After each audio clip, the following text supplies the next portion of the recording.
Teri kwanga Erina katonda wange Erinnya lye Yawe katonda w'amaanyi.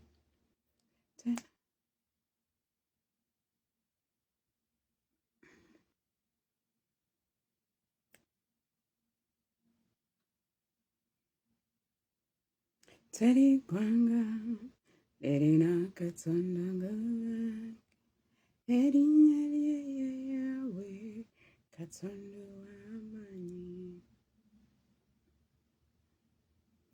Erina katonda wange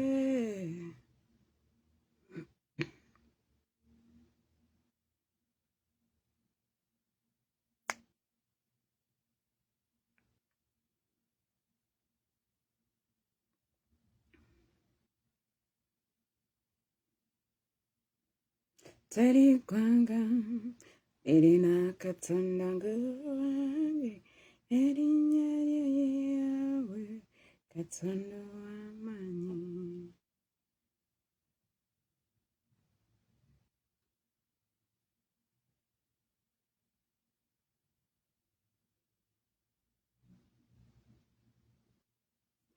Teri kwanga Erina katonda wange Erinnya lye Yawe katonda w'amaanyi. Kwagala nnyo nnyo I say nkwagala Yesu. Kwagala nnyo nnyo kwagala Yesu.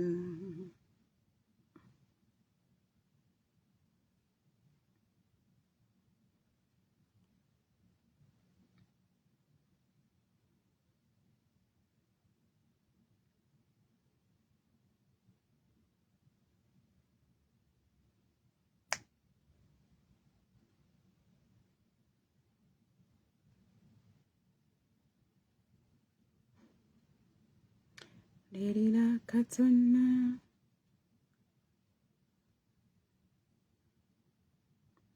Yesu kwagala nnyo nnyo kwagala Yesu.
Erina katonda wange Erinnya lye Yawe katonda w'amaanyi. Teri ggwanga Lerina katonda wange erinnya lye Yahweh katonda w'amaanyi.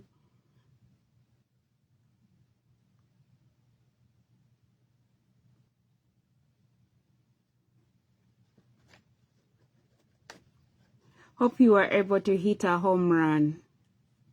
Lerina katonda wange erinnya lye Yahweh katonda w'amaanyi. Tele gwanga lirina katonda wange erinnya lye Yahweh katonda w'amaanyi. Hope you're doing well with your families and you're expecting something.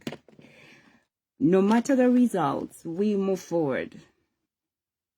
Lirina katonda wange erinnya lye Yahweh katonda w'amaanyi.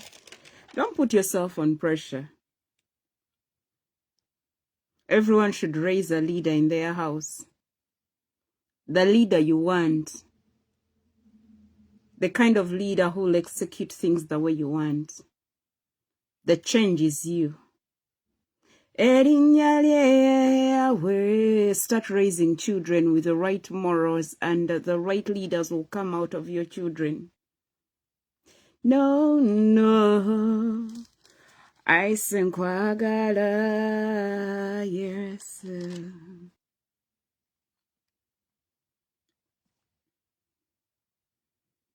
No, no, kwagala, yes. Plant the right seeds for your children. Make sure every seed you plant, you're ready to eat the fruits. You might eat the fruits when you're 40, you might eat the fruits when you're 50, you might eat the fruits when you're 70. You will have to eat the fruits no matter what. So be careful when you're planting seeds. If the seeds are not good, uproot them. How do you uproot? By repenting, by apologizing, by changing your life. You're doing it for your children, your grandchildren, great-grandchildren. And the rest will be left in the books of history. Hey! Ayaya nkwagala, nyo nyo nkwagala, yes.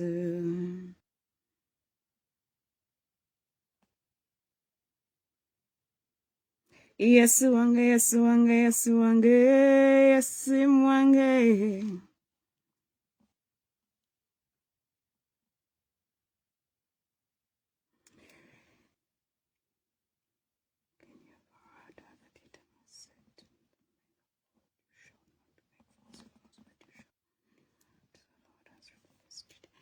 Dear Heavenly Father, I want to thank you for this time.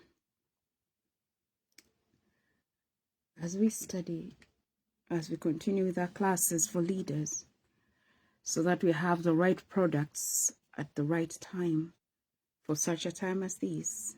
Give us wisdom, knowledge, and understanding. Let your will be done and let your love prevail.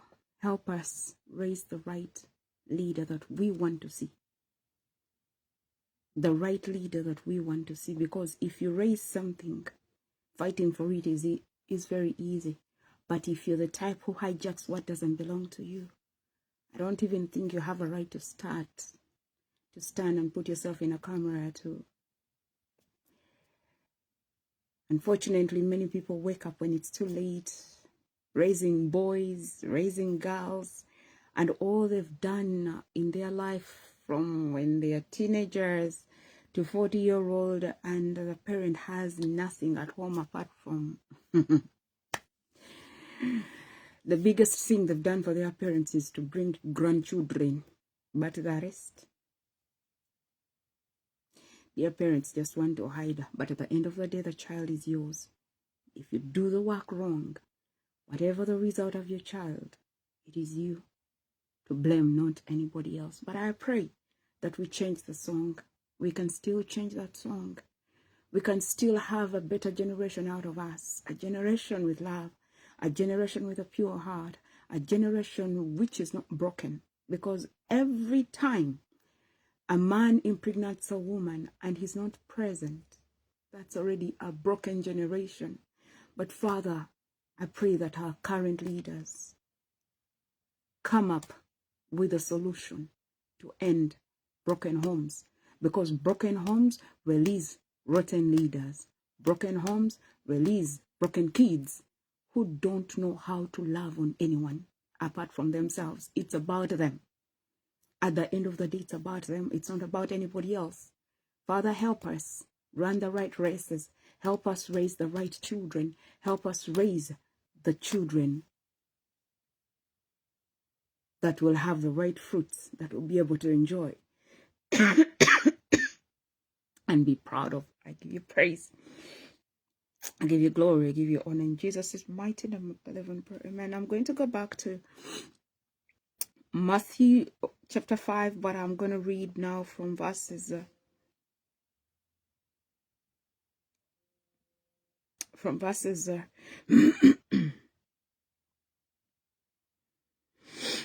33. Again, you have heard that it was said to the men of old, you shall not make false vows, but you shall fulfill your vows to the Lord as a religious duty. Be very careful when you're making vows out there. Vows in anything, by the way. You love making vows. Be careful with your vows. The God who created us is a God of covenants. He makes vows with man. And as a man, you're supposed to fulfill your end of the deal. Never wake up and make a vow in excitement, because the consequences of that vows when you fail, they will not be good. Raise children telling them, the moment you open your mouth and you tell someone, I love you, you're entering a covenant you have no idea about. So make sure your children make vows when they understand exactly what they're going in for. Teach your child. Before you send your child out there to be taught by other people whose lifestyles you don't even understand, before you send your child to Sunday school, you as a mother, you as a father, you should be present to teach your own child. The Bible says that cursed is he who trusts in man. We tend to overtrust people with our children, and we end up wasting money and time when your child is learning something very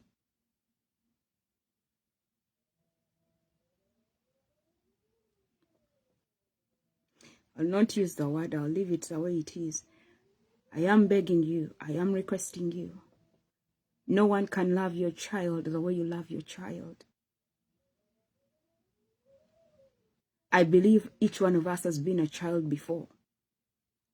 We tend to speak as if we've never been in a particular situation. I look at the old generation. Sometimes I feel sorry for the old generation. I feel very sorry. When they are speaking, they tend to forget that they were once children. Then also the younger generation speaks as if they're going to stay young. When you open your mouth and abuse someone older than you,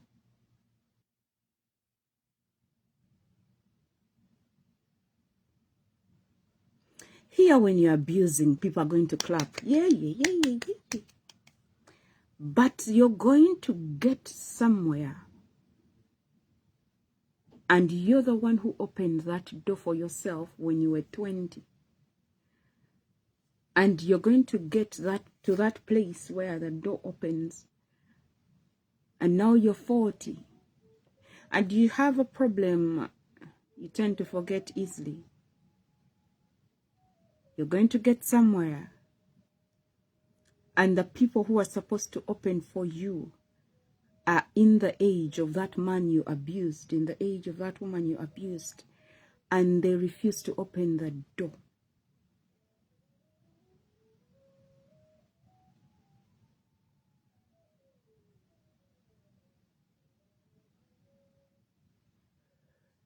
The moment, every time you open your mouth, you're putting stumbling blocks in your own journey. I don't know how, most of us, most of the people who are too technologically advanced are young in age, but they've not learned. They love today's food. Or when they are running around and looking for food, it is for today. They don't think beyond what they see. They don't think beyond the levels they know. And they tend to think that people who are counseling them or telling them to be careful, they tend to say, you're speaking because you're poor, you're speaking because you failed. People don't speak because they failed or they are poor. People speak because they love you. Some of you think you have seen it all because you traveled and went to Abu Dhabi. You traveled and went to the United States of America. You traveled and went to the UK. If they are to sit down and ask you how you got to the UK, can you sit and explain how you got there?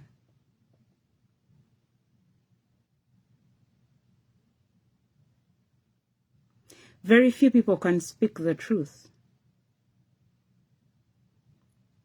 And if you're not used to speaking the truth all the time, it will catch up with you. Let me put it that way.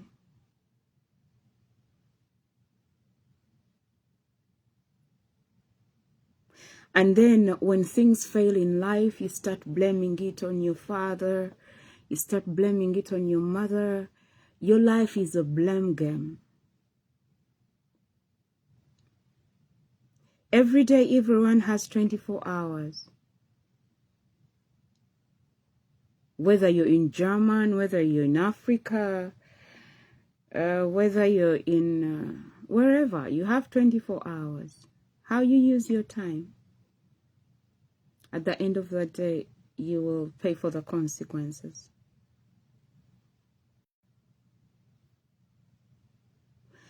So I would request you to be careful with the vows you make. When you're becoming a citizen of another country, you make vows. You pledge allegiance to another flag. That's a decision you're not forced into. We are in an era where they don't force us to do things. Back in the day, when slave trade was a force, lately we bring ourselves. We sell ourselves to the highest bid. Then they would force you to pledge allegiance, deny your country, deny your family, and other things. Lately, we do it willingly. We look at the small houses we want to build. We look at, we call it a good life. But there is a consequence at the end of the day in case God is not part of that journey. There are consequences. And we are too selfish that we say, I don't really care. We live once. But you have children. You have children in all this. The moment you undress yourself and you allow to get pregnant, it stops being about you. A leader cares about others even when they're not yet there.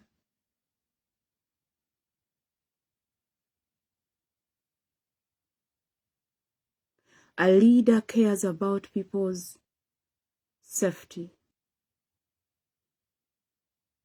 A leader does not just make treaties.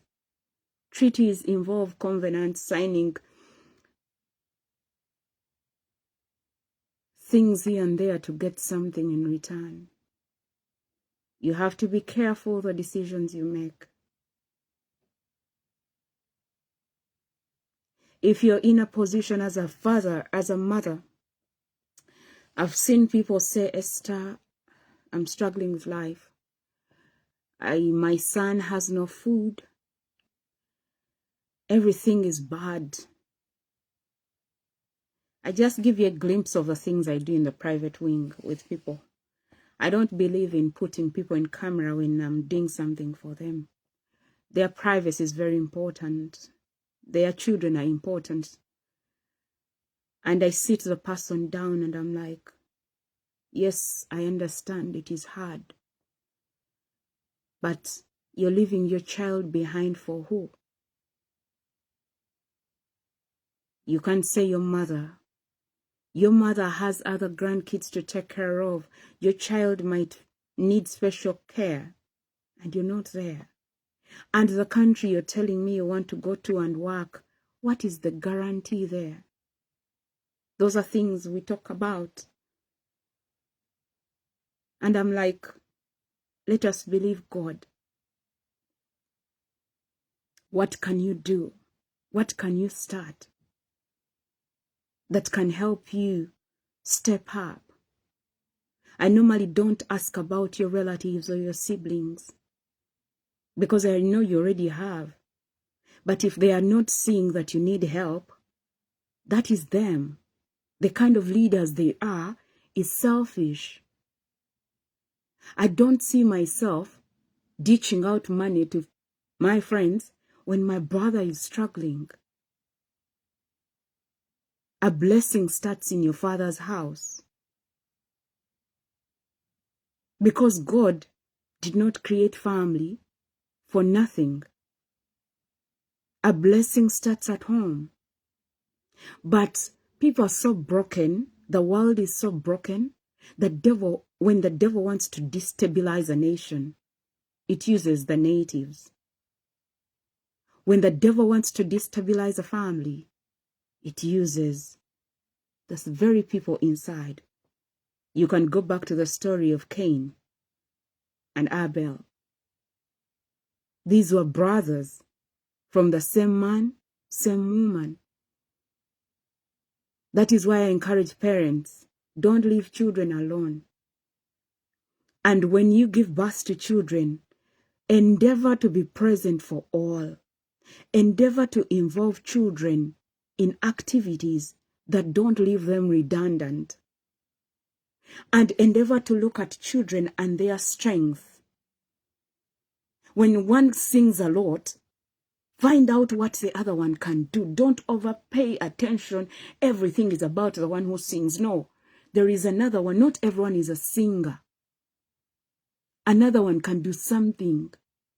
That is why you should get pregnant women when you're ready to become a judge, when you're ready to become the CEO, when you're ready to become the manager. Because you've got to manage and balance. If you're not ready for those things, please stay away from getting pregnant. Because you're creating small devils for us. You're creating small devils for us. And we have to nurture your small devils. Because the moment you don't pay attention to your children, the number you have, the devil finds idle houses and he sits inside there. And some of you, when you pay attention, you tend to love the child in a stupid way.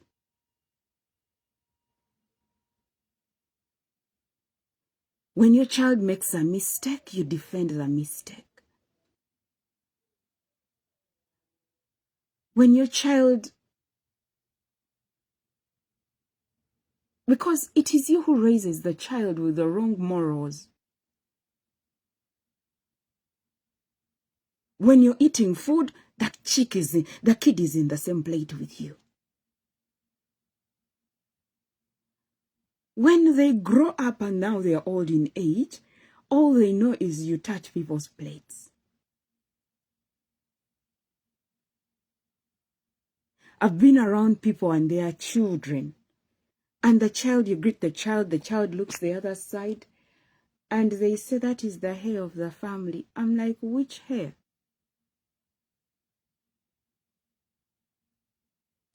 What can this child do when there is a problem? You're supposed to raise your children. When there is a problem, they have a solution. They can bring others together. You don't tell someone that they're your hair because they look like you. Some of you choose certain people to be your hair, but because the child took my looks. But I am the one who named the child. You named the child, so after naming the child, then what?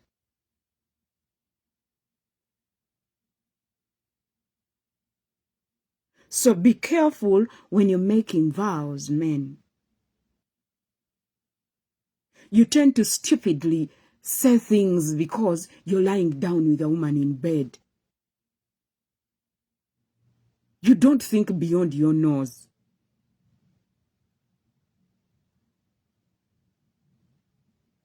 You're going to give us products which are uncoordinated. Raise your children, making them understand about vows. Because when you make a vow, it does not stay in that bed. A vow stays for life.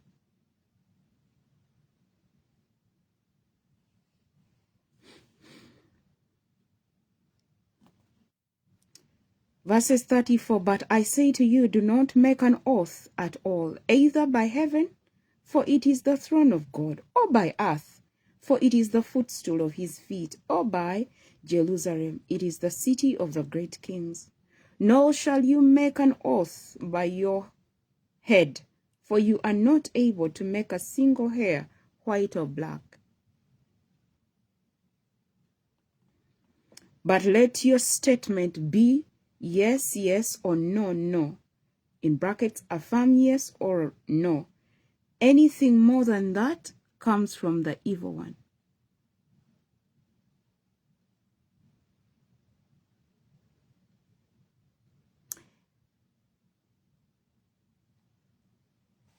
Open your Bibles in Hosea chapter 8.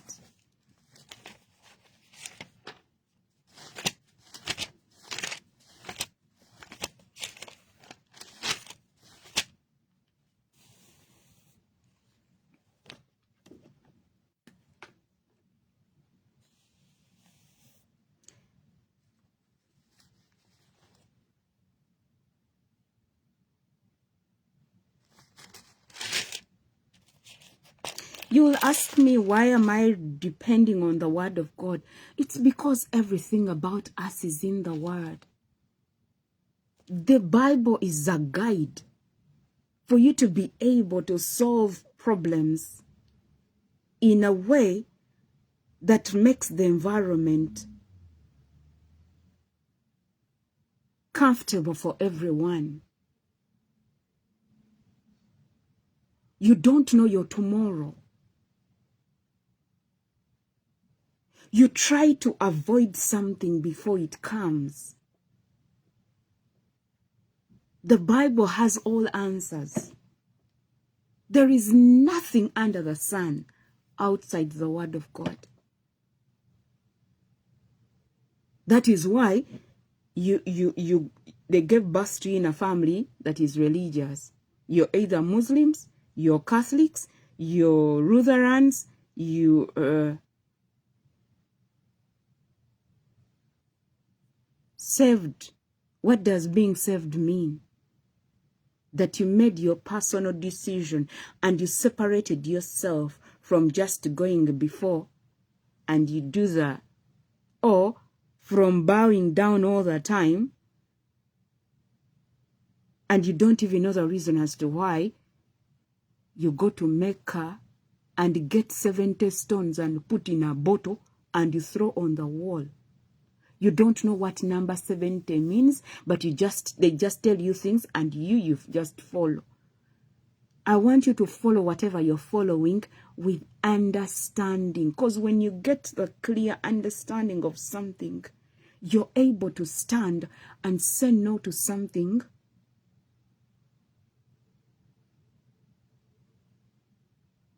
because the consequences of saying yes to something wrong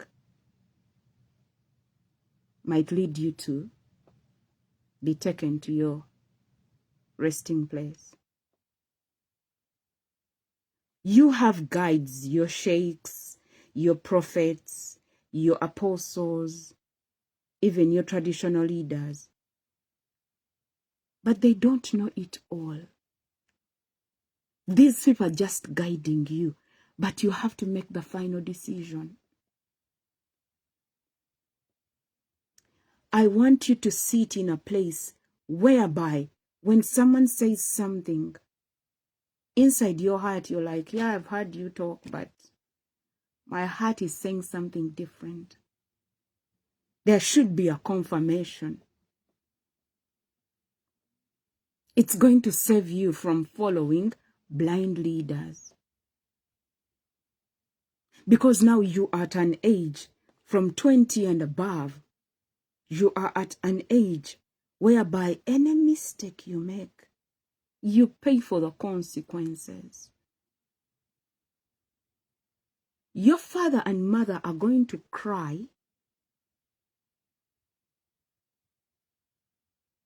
because either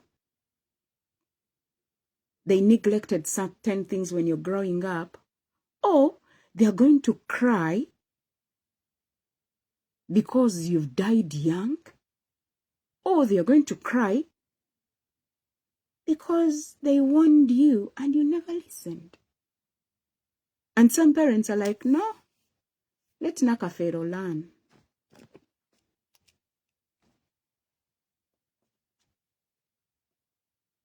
Let Nnakimera learn.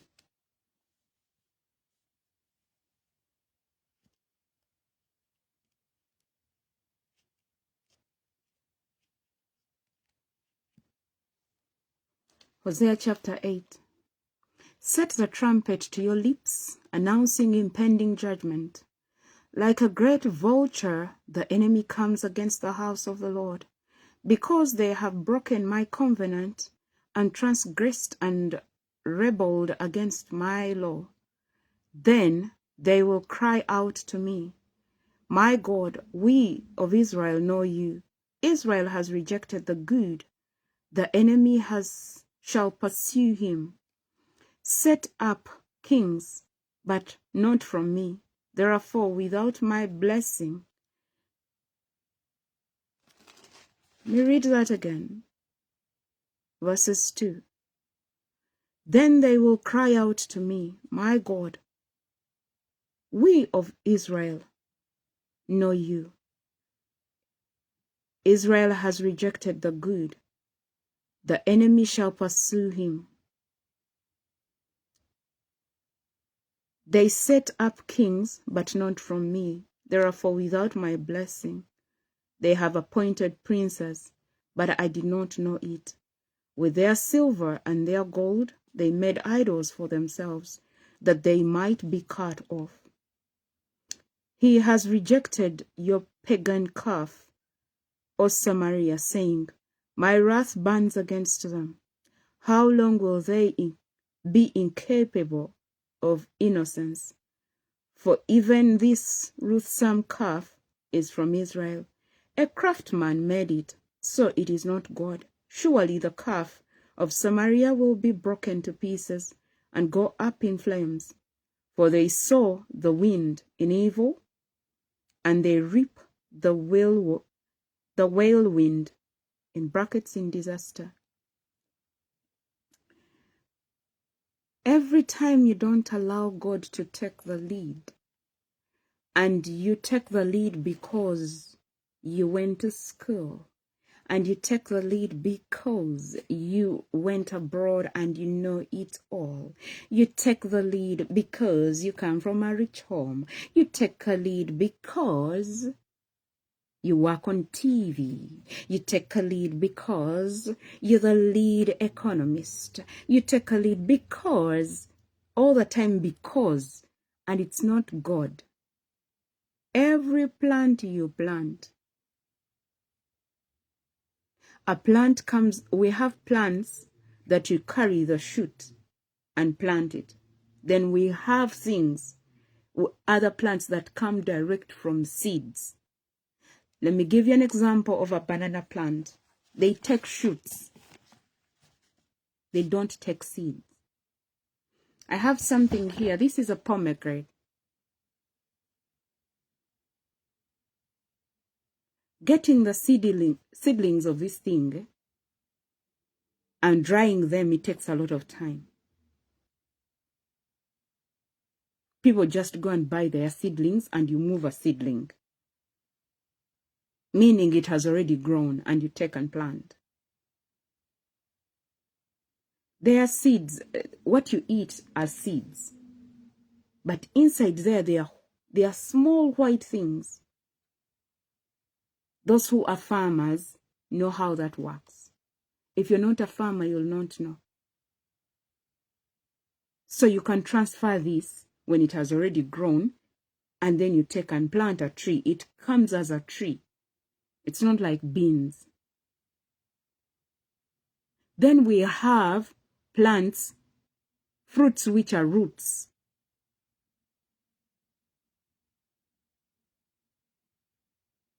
They are roots. They plant a stick and it comes with roots, and they go down in the ground like yucca or cassava, like carrots. Those are root plants. You get the very thing, not the root, but I guess you understand what I mean. And they are supposed to be, everything is planted in the soil.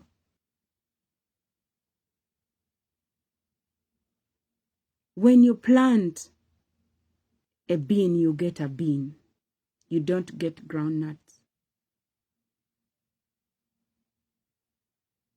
When God does not lead you, it is very easy to plant the wrong things. When you're paying for the consequences of what you've planted, you will not be in a team. You can eat the fruits in a team, but when it is time for planting,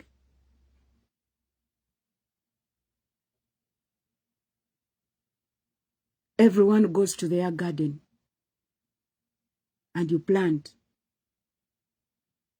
We can come and be happy for you. It's like when you're getting pregnant. It's not a group affair, apart from the stupid kids who impregnate a woman. A boy gets 5 boys because they think it's a joke. Well, you've seen boys do that, and it's unfortunate that that's done everywhere in any country. You've seen stories. A young man travels all the way from the US or from wherever they use money. He has a house party. He influences other boys and their parties to have sex with one girl, and they force you into it. And he's so proud. He walks around and he's very proud. And he's also walking around talking, doing videos and sitting on different platforms, and, you know, and he's so proud because he's an American. Flags are in trouble.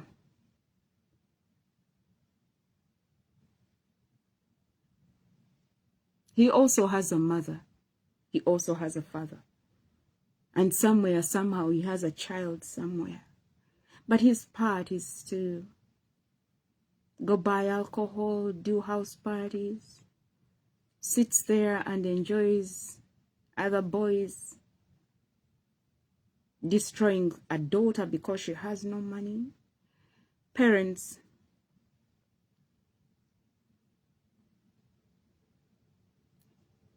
while the kids are still at home, Try to tell them to learn to work hard. They're not free things. You don't just eat someone's money. You've got to pay for it.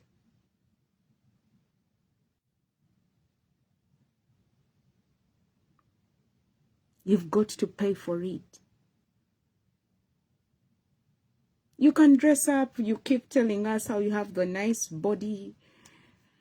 You have leaders are doing their part. We don't say that they're not doing their part. They're doing their part as leaders, but they cannot come to your houses and raise for you the children. I always hear people in Africa comparing themselves to other countries. How come the other country, they have a system where they pay school fees for their kids? That is another country. If you want, go to that country. Their system is different. If you want, go to that country. It is that simple. Don't show ignorance. Go to that country. If you think it works like that, you go to that country. Like where I sit, they pay school fees for their child before they are 21. And you know where that money comes from? The government intervenes and helps the person with the kid. But that money is collected from taxes of people like us who go and work. Because after every year, we do taxes. They tax us. They take money out of our paycheck. And that money is taken to help immigrants who have children and don't have jobs. That's where that money is generated from.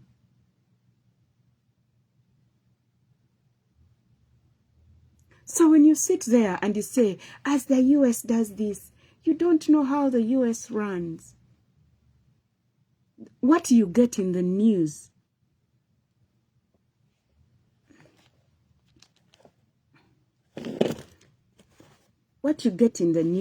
you don't get the full board. Then those people in the media, they are making money. They also just have a small story. They don't have it all. Because just getting someone to get information, you've got to pay for the information, and sometimes they release the wrong things. You will be so surprised and shocked that people within the country don't know certain things. They've not bothered to find out. They come here, keep quiet. Some don't have documents, they are hiding. Some are using other people's names to work. Some, yes, work with government, but they are there to collect money and go home. They are not bothered about the information. They are not. So if this is the information, the media releases only this portion.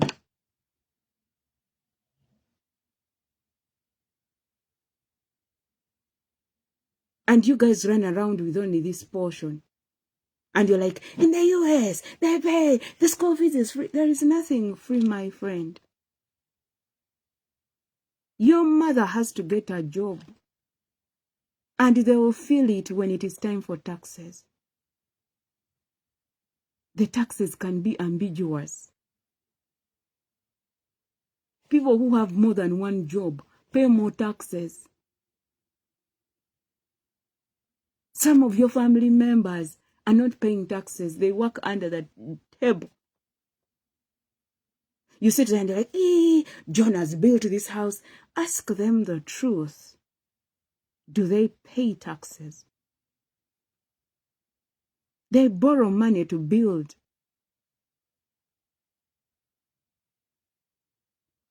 They borrow money and send you to build.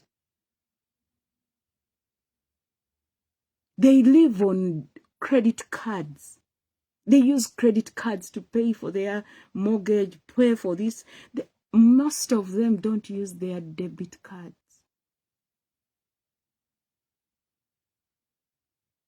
So when you're assuring people there what works in the UK where you don't stay, what works in Canada where you don't stay, what works in Iran where you don't stay, careful. Because you're going to give people false hope. The consequences of releasing wrong information.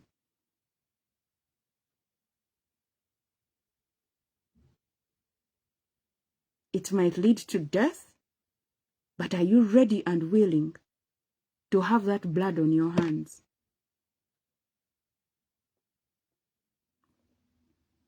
Everyone wants to travel. Everyone dreams of traveling. There are those who don't. There are those who are like, no. Let me eat the little I have here. It is more peaceful.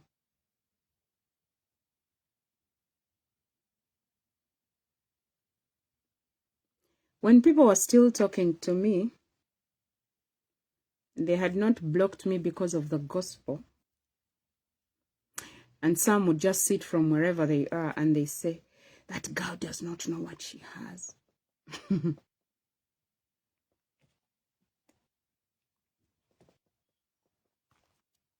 What I have came with a cost.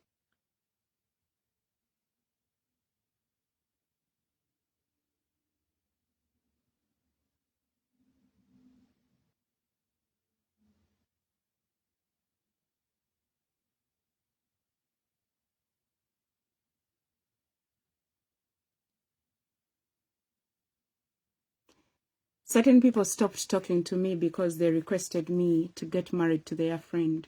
One of my OBs stopped talking to me because of that.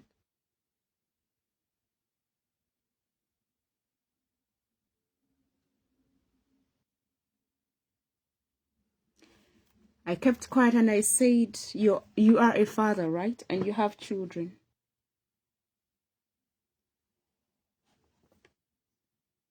Would you give your sister to any man simply because you want documents?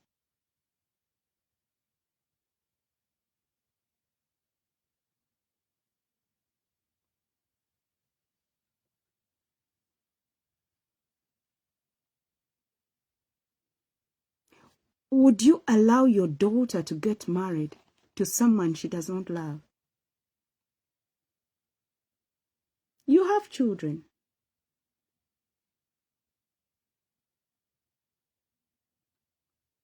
I look at some of you and I wonder what kind of fathers you are. I wonder what kind of mothers you are.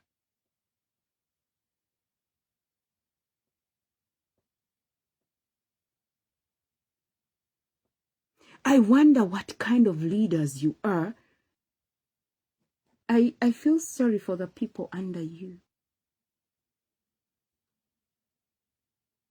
You have a daughter in your house. You know, when I'm going to do something, when I'm going to say something about people, I wear their shoes. I wear the shoes of their children. I wear your shoes and wear your name. And I'm like,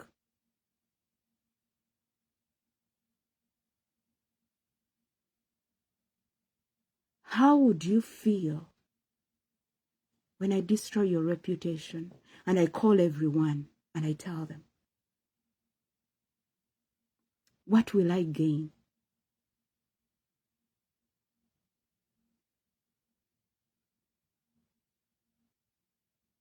You call yourselves leaders out there. You're so proud of your daughter, your son. She works with the federal government.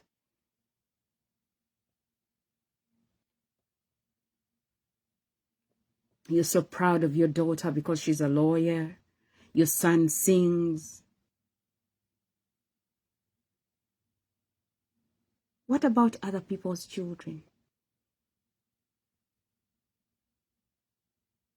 What kind of seeds are you planting in other people's lives? Every child, every person is very proud. I've seen people talk about their children, what they are doing. At some point, we requested my mother not to talk about what we are doing. It reached to that level because of the disrespect we were getting.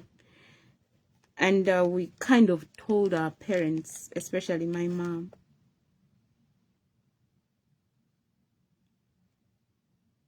not to share our progress with anyone, to protect our hearts.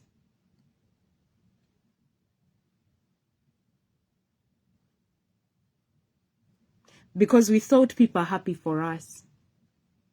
But the devil sits in people's hearts to sabotage everything. For us, our things, we've worked so hard to get up there.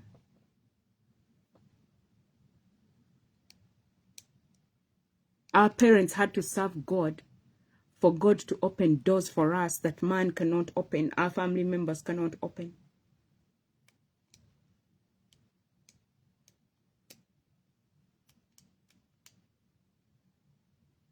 Everything we've gotten comes out of our parents serving God.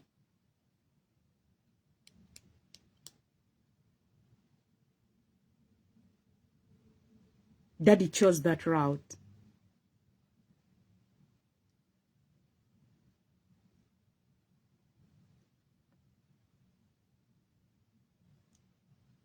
When I hear people say, how can you just sit there and pray and things work?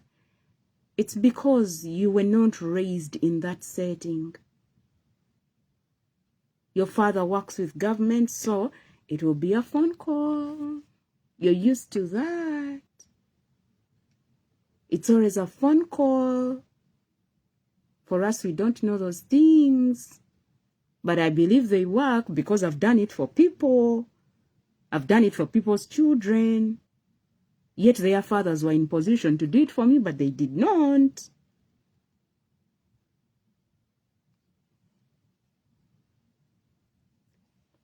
The fact that your mother did not help me, I am not your mother. I am not your mother. I don't plant seeds like your mother. That is your mother. The leader in your mother does things the way she does. I am not your mother. We are not cut from the same cloth. I gave my life to Christ. When I find you stranded, I'll not leave you there. Everything I have done in my walk of life, I'm doing it for my children. Me standing in the gap for your sister, me standing in the gap for your brother, I was doing it for my children. Our parents did that for us. Our grandfathers did that for us. Our grandmothers did that. They opened wings. He has said in verses 7, for they saw the wind in brackets in evil, and they reaped the whirlwind in disaster. The standing grain has no growth. It yields no grain. If it were to yield, strangers would swallow it up.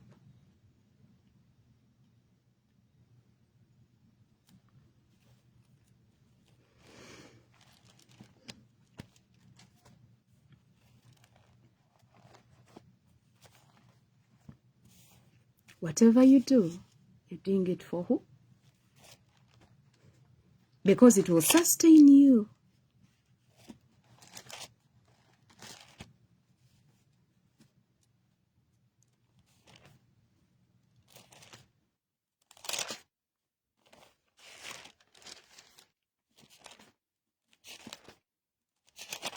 When your friends are influencing you to do the wrong things, it is fun.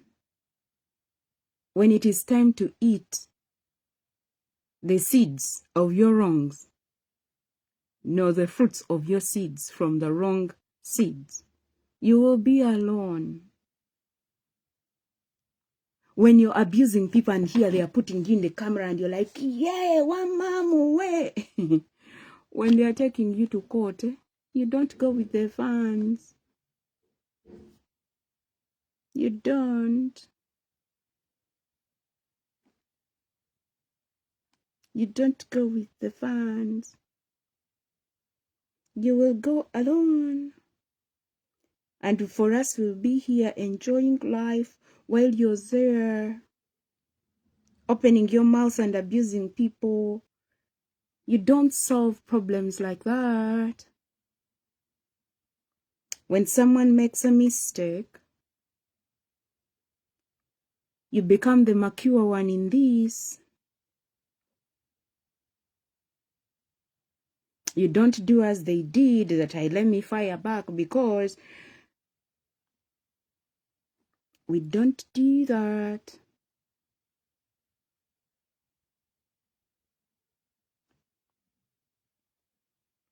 Because we need a mature one in all these.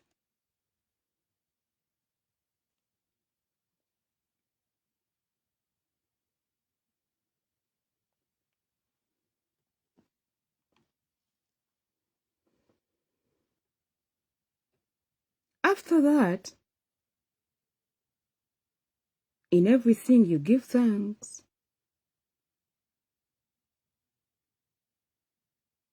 In the good and the bad you give thanks.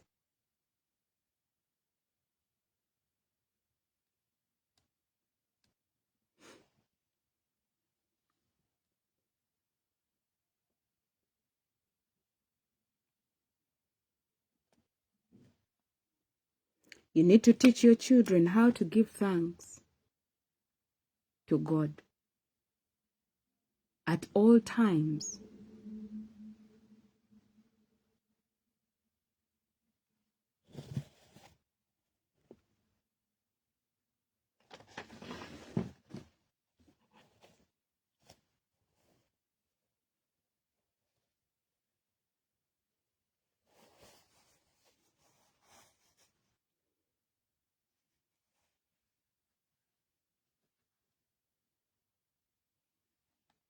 When you teach your children to give thanks, they don't forget.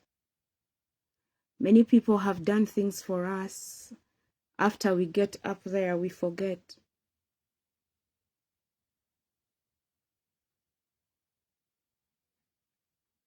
If you don't teach your child to say thank you after you buy them something,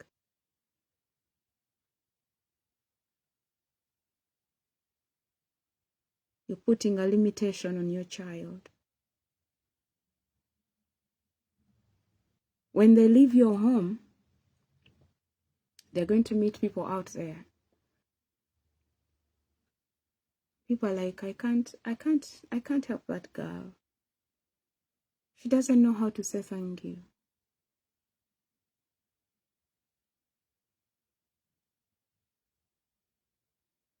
Some of you are coming here because you want me to talk about politics. I am teaching leaders of all categories. And I'm starting from home. You exhibited what you call leadership, and we've seen it.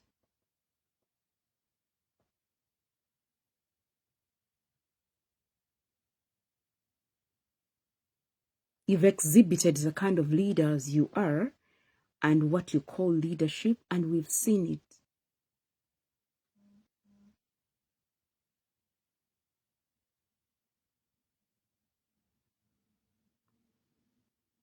We are going back to the ground, to the grassroots, to avoid the kind of things we've seen from different areas.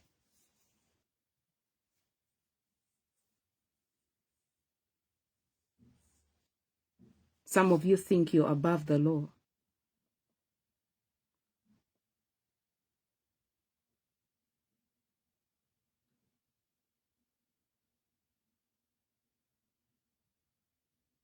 Some of you love following people because they have a particular gift. You also have a gift. Have you activated yourself? Everyone has a gift. But the kind of people you hang around with, some of your gifts cannot be activated. What you feed yourself with, the kind of lifestyle you're living. God is like, if that one gets activated, because he looks at our hearts. I look at my journey with people from school, from when I was growing up. I look at the journey and I look at people. I was in Scripture Union. I was once a religious leader in my primary. And I remember we organized a trip to go to King's College Budo for camping. And the parents paid money and we went to King's College Budo. Was it my first time to go there? In my primary, I think so. It was my first time to go to Budo. And we organized, it was in 93. 93? Because I was a prefect then. We went. Now, Budo has stories. Boarding sections have stories. People give stories. Those who have been in places, they give stories. Now, I was sleeping on, they gave us a dormitory. The girls and the boys got their own dormitory. And we got kids, because that camp was organized by Scripture Union Uganda. So they brought other kids from other schools. And I met a young man called Frobisha. Now, when it came to night, they had already told us stories, because most of the traditional schools, if you've been to the traditional schools, king's schools, I went through schools that are owned by the king. The king has a hand in the schools. My primary, my senior, but my A-level, it's under the Catholic wing. So some of these dormitories or buildings are named after people who died long time ago. So they have history. While I was sleeping, when I sleep, somehow I sleep on one side of my bed, and I'm not the type who moves around in bed. One of the young girls, now she's a woman, and she's very tall. If we are not the same age, she's slightly older than me. She came to my bed. When I turned, I felt I'm not moving. Something else is on my bed. I'm like, what's going on? We are in the dark. So I asked, who is that? She's so shocked that I was not even scared. I asked, who is that? Then she said, I'm very sorry, Esther. I said, what's wrong with you? She's like, while I was sleeping, she was next to a window. She said, someone tapped me. Someone passed their hand through the window and tapped her. And I'm like, okay. Oh, can we get up and see what happened? She's like, I'm very scared. Please, can I spend the night here? I said, no problem. I left her to sleep till morning. Then in the morning, we had to talk about it. What went wrong? She looked for safety where I was. There were other kids. She looked for safety where I was. And me, I wasn't scared. And yet for her, she was in a boarding section back in primary. Me, I've never been in a boarding apart from when I went to the university. I didn't push her off.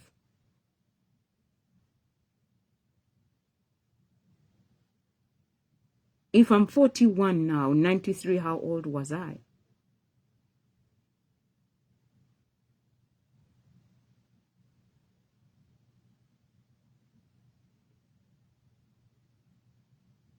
I was part of the lead team as a religious leader.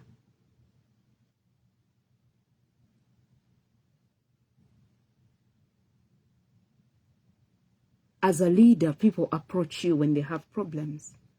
How do you solve them?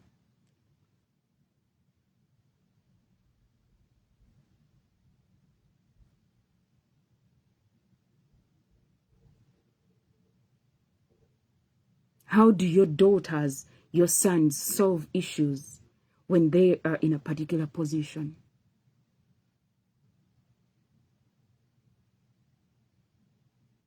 How have you prepared them to care about others? Because they are going to be presidents. They are the next in line. They are going to be members of parliament. They want to be part of the lead team for the youth, for the women.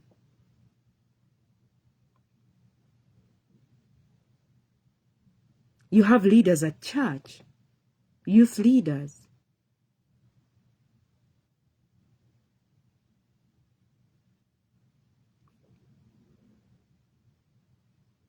At church, the only thing I did that put me with leaders was being a Sunday school teacher. And I was given the work of an intercessor to lead the praying team until when I was demoted. They didn't ask me about demotion. Someone told one of the kids to take away the power by telling the kid to bring somebody else in my position.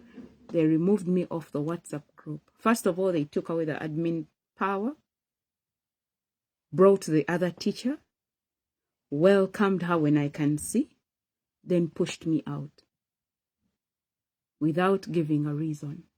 And the kid who is doing that, I've never met her. I've never met her. I don't know her. She doesn't know me.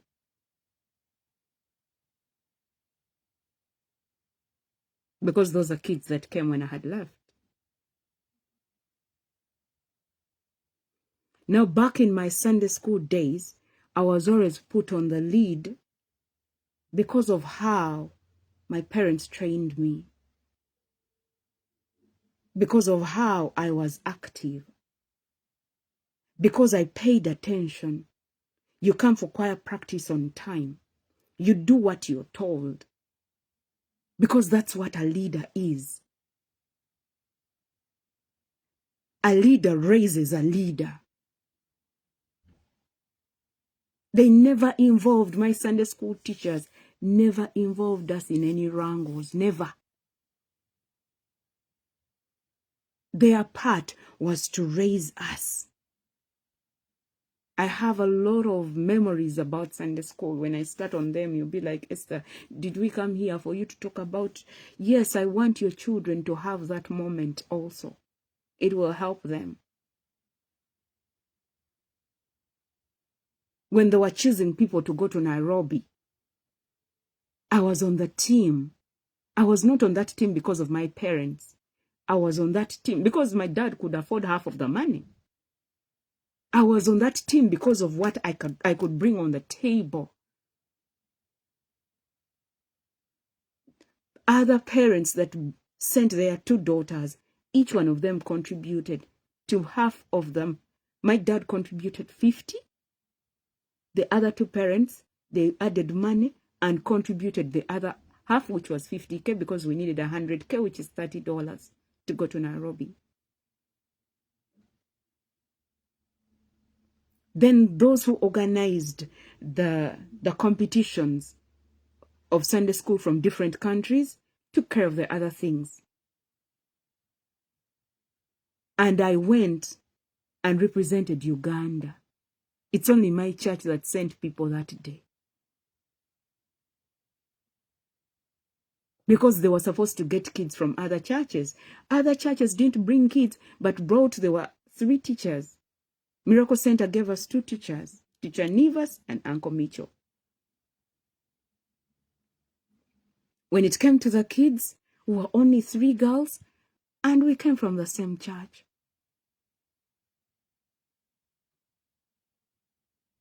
and we represented Uganda. We were in Thika.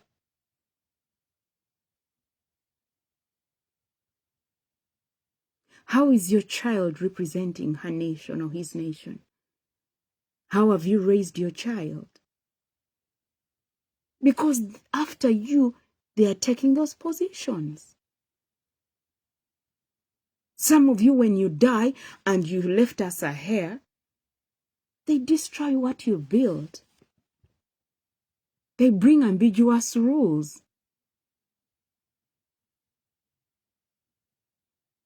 Your father loves people, works with people. But you, your mother, does not want to talk to anyone.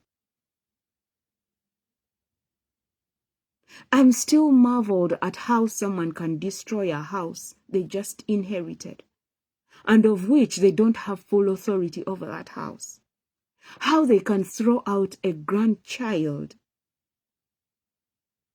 of the deceased when the deceased is not even your father. He's just a brother to your father. And I'm like, how do you guys even sleep in your houses and comfortably sleep with such leadership skills?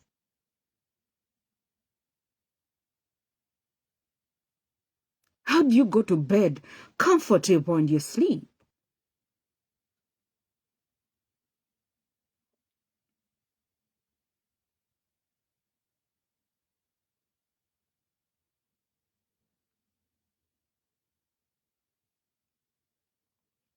Parents, plant the right seeds. Teach your children the right things. There are people who have gotten challenged in life when they wouldn't have been challenged, but because of the seeds they've planted. Someone struggles with giving birth to children. You pray and things are not changing, and God remembers how you threw out someone's child from a house. And God is like, should I give such a person a child? And some of you give birth to children and they come with defects because your mother did not treat other people's children right. And some of you have failed to get married because your mother mistreated the other child who was getting married. She did not give the bride the best, yet the bride is your half-sister because she's a covenant wife. How a man's daughter can get out of the house when they're getting married, introduction style, and the child gets out of the house of her father in a garage. And you think the covenant children will be blessed.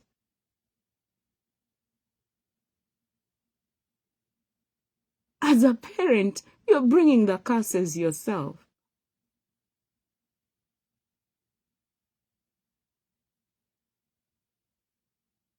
Girls, when you're getting married to a man who has children, be careful. Whether he gets the children when you're married or before you get married to him. If you want to punish that man, don't touch the children. The seeds you plant are the fruits you eat. Making sure that those other kids don't go to school. You're doing it for your grandchildren.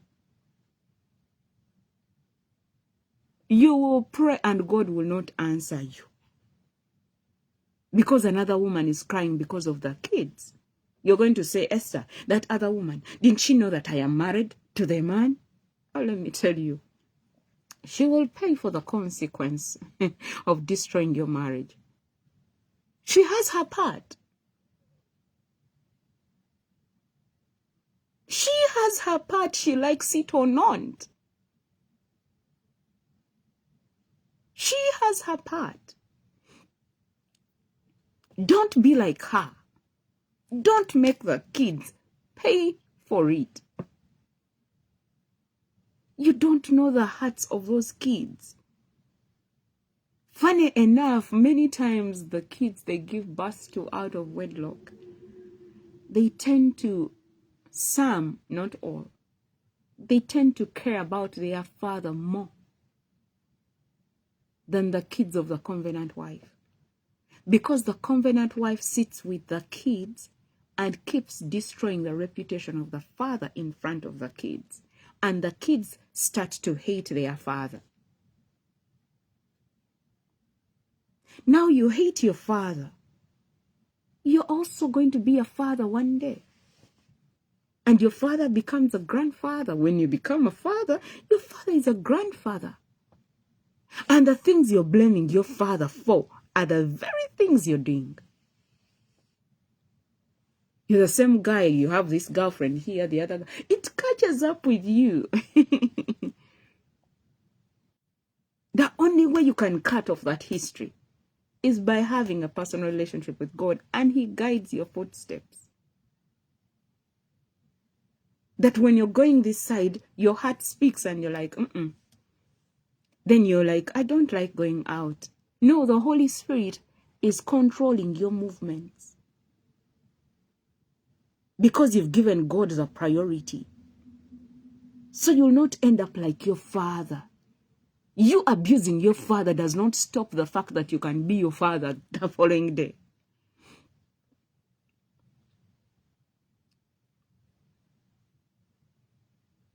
Don't do something because somebody else is doing it.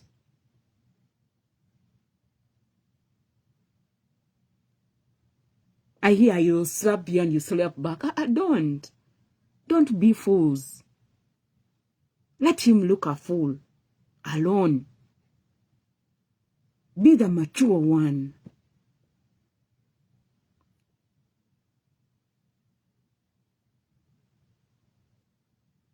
You stand and abuse the president's wife.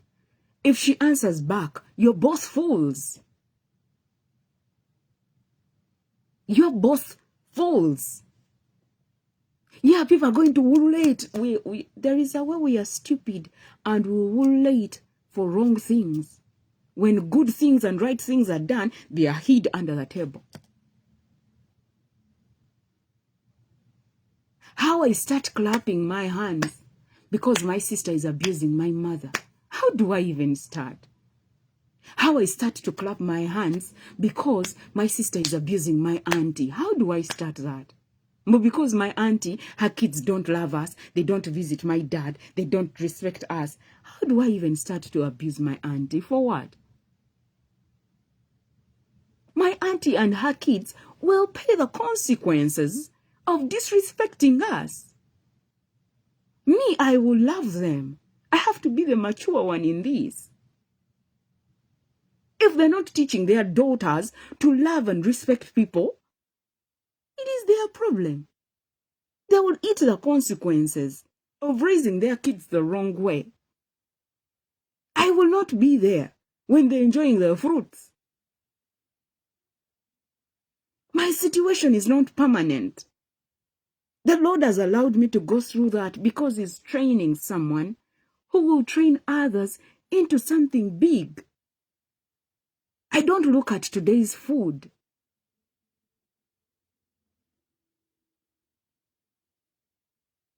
So, if my cousins don't go to see my dad, that's their problem.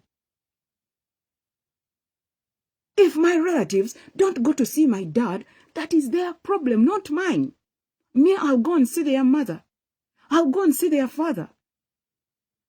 Because in history, it's a different story. My great-grandmother opened a door and people entered, got married into our family, kids were given birth, they were taken to school, and we have prominent people in the nation. If they're not raising their kids to understand that family is important, you don't disrespect family, the consequences of their seeds is upon their heads, not mine. If their kids are getting married, I will pray for them, contribute. I've done that in silence. But if for them they cannot attend mine, it is on their card, not mine.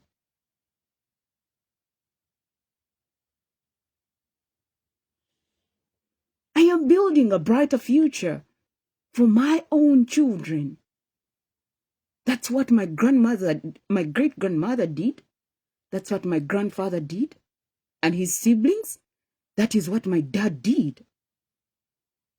I told myself when I was growing up, only good things out of my bloodline. The bad, I don't want to contribute to it. I don't want. I don't want. If they hated each other, that stays in their cupboard. That one I keep saying, I bury it in Jesus' name. I bury it, I bury it, I bury it. And I get out all the good.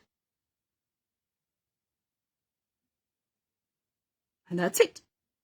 If my cousins in this country cannot talk to me, the cousin is mainly from your aunt and the brother to your father.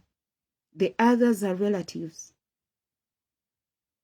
They can call you Jaja, they can call you auntie and whatever.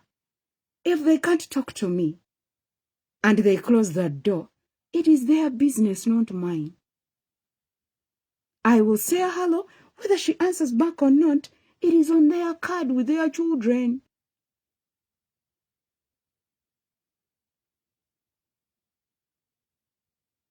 My great-grandmother did her work, opened for their grandfathers, and they came in, raised them, educated them, got for them jobs.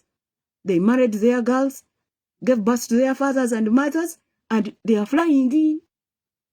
If we don't learn anything good from history, it is none of my business.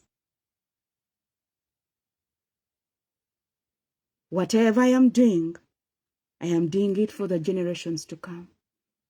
Our ancestors did their part. Now it is our turn to do our part. I don't live a fake life. I don't pretend. It is that simple. The kind of leaders you're raising are very important. After you, the person that stays there.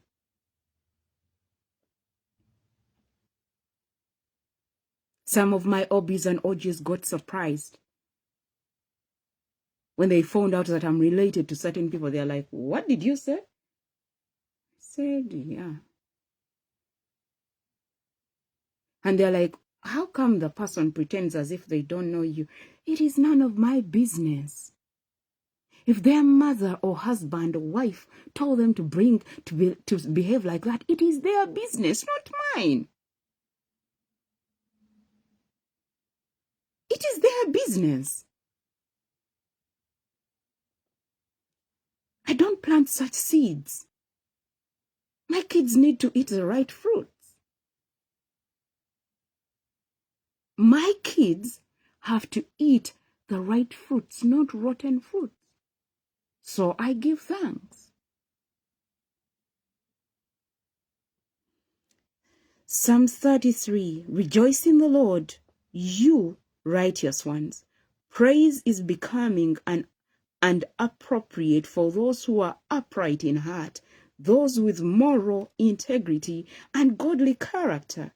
Give thanks to the Lord with the lyre. Sing praises to him, the harp of 10 strings. Sing to him a new song. Play skillfully on the strings with a loud and joyful sound. For the word of the Lord is right, and all his work is done in faithfulness. He loves righteousness and justice. The earth is full of the loving kindness of the Lord. By the word of the Lord were the heavens made. By the word of the Lord were the heavens made, and all their host by the breath of his mouth. If people I went with to Sunday school sit there and badmouth me, then they say they lead churches. It is on their card, not mine. If we cannot walk what we teach, How do we expect God to come down and hear our prayers?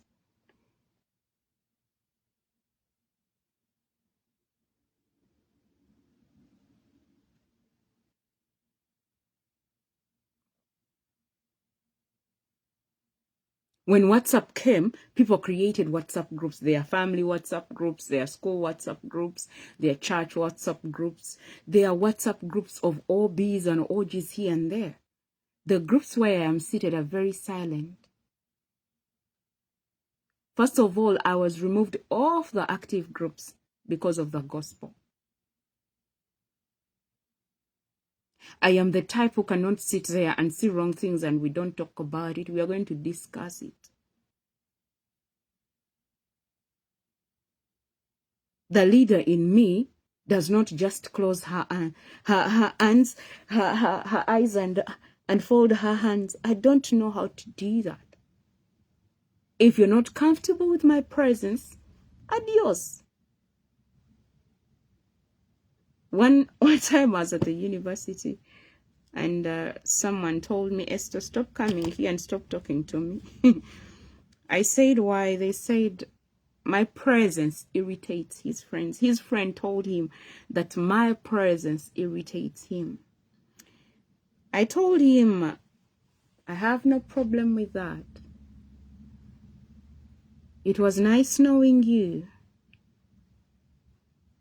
And I told him, if I was wrong, if I did anything wrong to you, I apologize.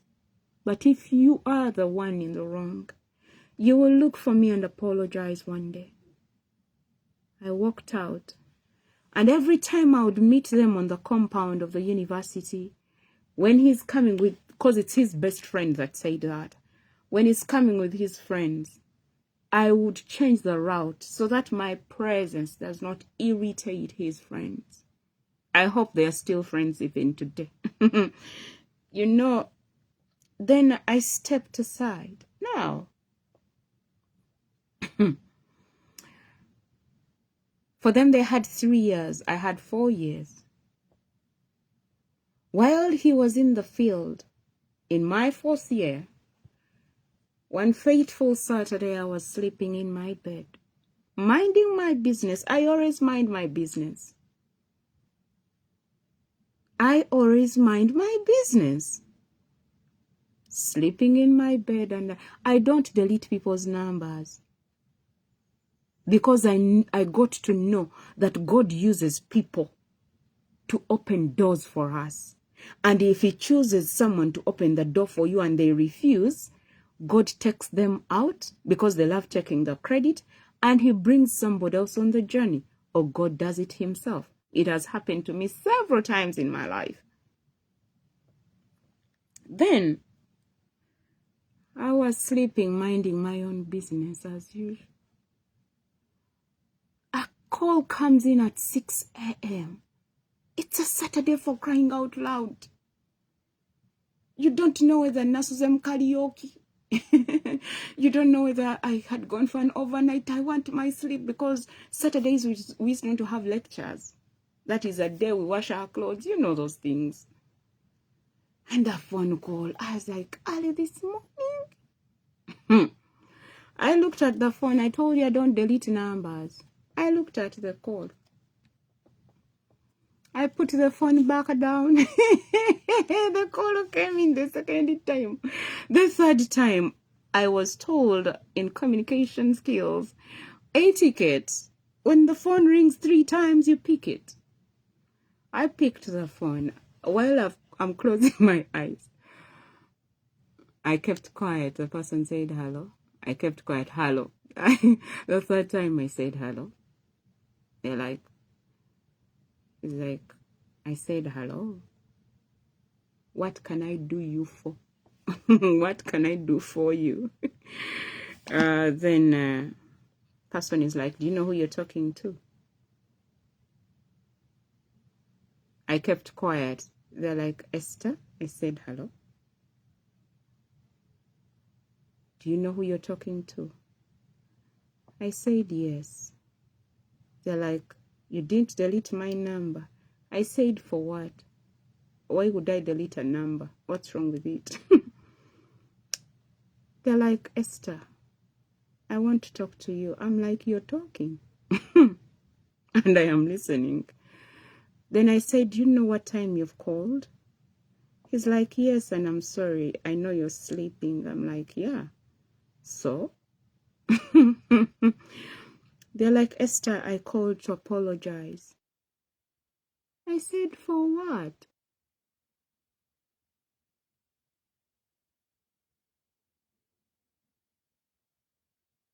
I said, why are you calling? To apologize for what?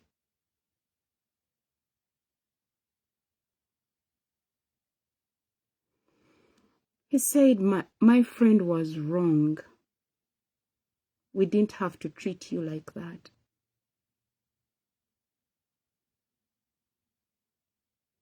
I said, okay. He's like, please forgive me. I was wrong. I said, you don't have to worry about it. I forgave you long time ago.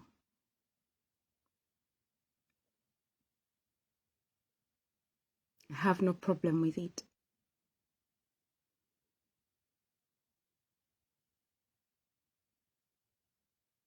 And the air was cleared. They started talking to me as they used to talk to me. Only that. That thing created a gap. I stay your friend, but the levels change.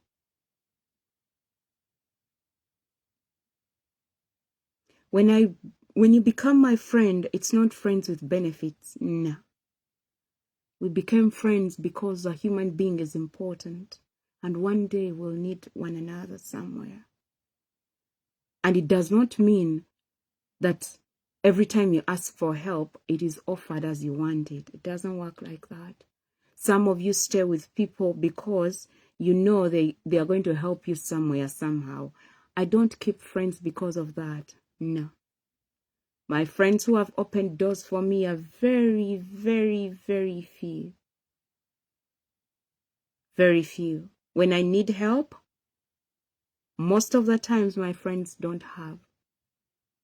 They don't have the time, they don't have the money. And these are leaders. On condition their projects, their programs are running the way they want. If I'm on their team, they're using the resources, me. After getting what they want, that's it. Several times I've sat here and I've asked people to go check on my parents. Then I noticed that we come from different backgrounds. You don't have a habit of visiting people. It's not part of the things you learned while growing up. So I stopped requesting. Because to me, I thought it was obvious. Because when I was growing up, I saw my mom and my dad do that a lot. I saw my aunties do that. I saw my grandmothers. We just wake up and they say, Esther, let us go check so and so. Let us pass by here and check on this person. We were not checking on them because we needed help. No. As a leader, whether you're the firstborn or not, it's how God created us.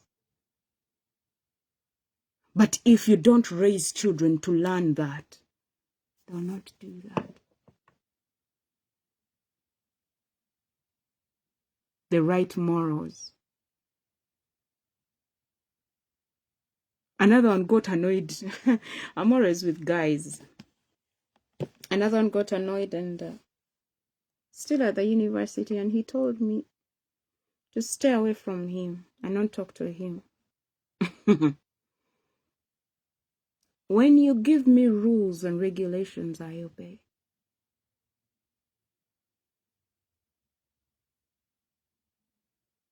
I met him seated with his friends, and some of them are my friends, and some of them are my OBs. They had come to see them. For them, they met in senior. Me, I met most in primary. Because when you go to traditional schools, it is easy to find yourself in many circles. I greeted everyone. I did not greet him because he said, don't talk to me. Why do I break the rules that you put yourself? I greeted everyone. I jumped him and I continued. Everyone kept quiet and they were like, what was that? What's going on between you two? It is you who created the environment. You come with toxicity, you eat it. Simple. I walked away. You cannot stand your toxicity? Don't create it.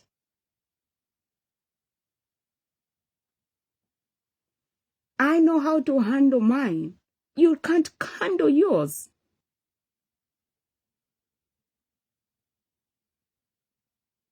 He came. The guys laughed at him. He came looking for me and he said, Esther, what was that? I said, I tell you what, you gave the rules. I play by the rules. Don't play games you can't handle. I play by the rules. You said not to talk to you because it irritates you. Simple. Yes, that comes with people who are independent. I don't depend on my parents. They raised an independent girl who can stand alone no matter what because they gave me Jesus to defend me. The person said, no, Esther, that can't continue. I said, you started it. Close the wing, as simple as that. He apologizes. And it was during October when November was up. My birthday is 1st November. While I was in my bed, person knocks. 2 minutes to midnight. I was like, who is knocking?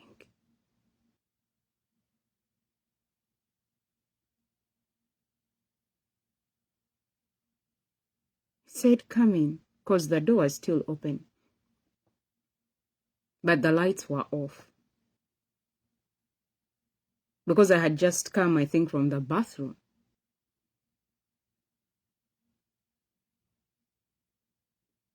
He peeps. I said, what's going on? He's like, Esther, I wanted to be the first one to wish you a birthday. He had bought me waffles. Do you know waffles? I said, couldn't it wait? It's late. He's like, no, I wanted to be the first one to wish you a happy birthday. That made me realize how my friends loved me at the university. What was I bringing on the table? Peace around them.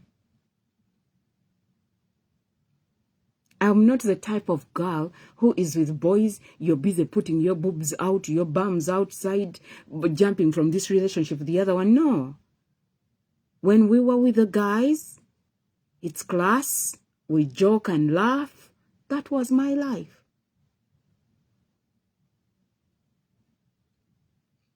I told him next time, you don't need to come this late. You would have just called and we get the present later. Because if anything goes wrong, because there were rules at the university not to move late, like at midnight. Especially when you're alone. There were rules that were put at the university that time.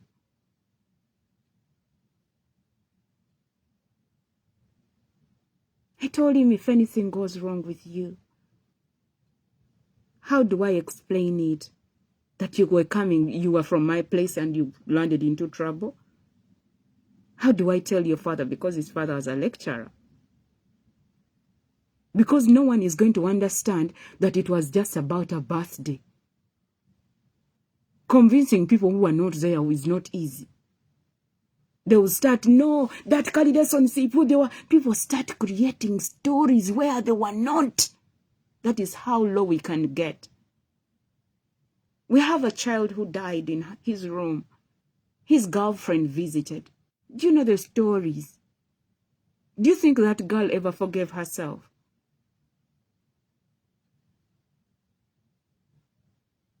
Abaganda bagamba atambula ekiro, emisana bamugaanira, ow'ekiro we can't defend you. While he was going back to his place, the university police caught him. He slept in a jail.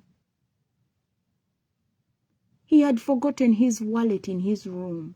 He didn't have his ID. And whoever was the patrol guy at night didn't know him.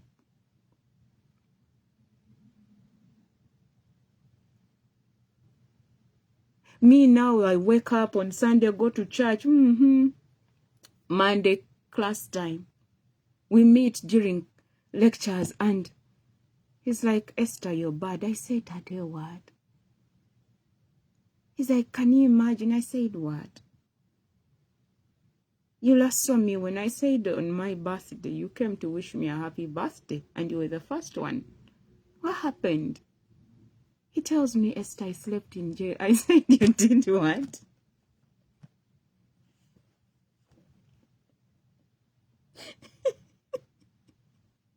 He's like, you're even laughing. I said, you want me to cry? You did not put all that into consideration. There are rules that are put there. When you're going to plan to do something, put also the rules that govern the place into consideration. Because you pay for the consequences of you not planning well. I apologize, but I laughed first. I apologized. But it will not take away the fact that no, we warn you. When you die, yes, you say justice, justice, justice does not bring back someone. Justice does not take away the bitter taste. And when we go to court, they are going to follow evidence, not what you're telling the newspapers. You love sitting in cameras and saying this and that. I'm like, man, you say you studied law, but you're behaving like the street kid who knows nothing. You don't just pass a verdict because you want to talk. They've got to carefully examine the evidence. We have forensic. I have friends who work with forensic. I studied with them. We shared halls of residence. They are personal friends. They work with the forensic. In Uganda.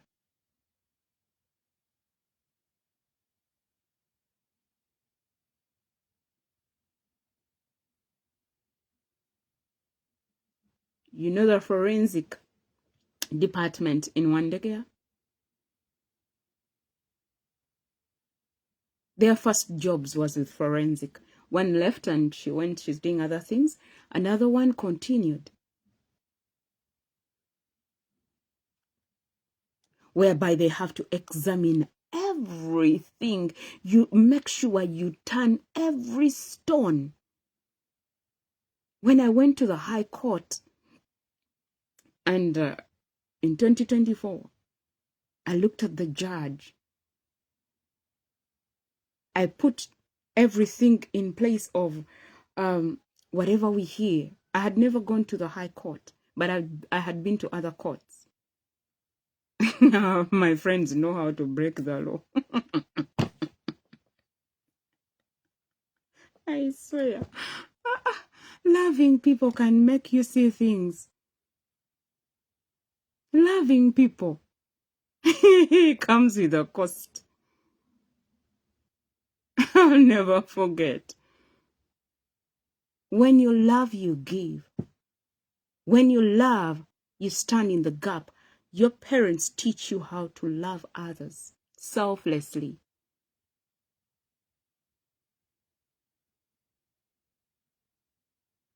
One time my mother said, she's like us. She does things for people. You give mama money to to buy herself a dress. And you come back and mama says, so-and-so's daughter didn't have school fees. And she apologizes. And I'm like, Mama, it's okay. Everyone deserves to go to school. You don't need to apologize. And then one time she asked us, she's like, Esther, you're everywhere. But when you're struggling, me and my brother, we are everywhere most of the times. Mama said, but when you guys have problems, I don't see your friends here. The people you love so much, you care about, don't care about you, Esther. They don't care about how you feel. I would just smile it off. God cares about how I feel. God has taken care of my poor health. God has been in my corner throughout.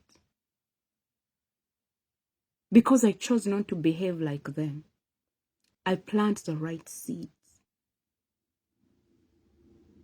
When my turn is done with you, people always close the wing themselves.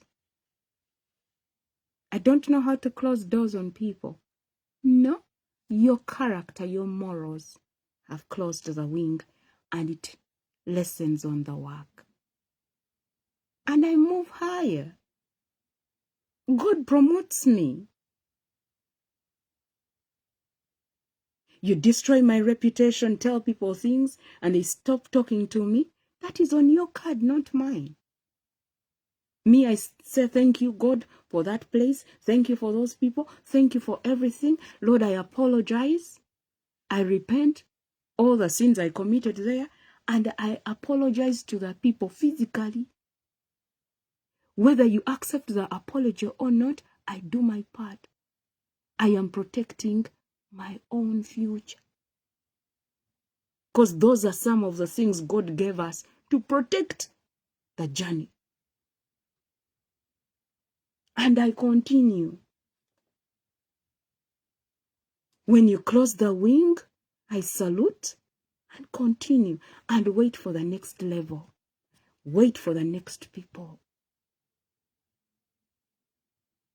If the God you serve, you carry, tells you to talk to me again, the wing is open. But now you're going to not to find me at the level you left me. No. No, my friend.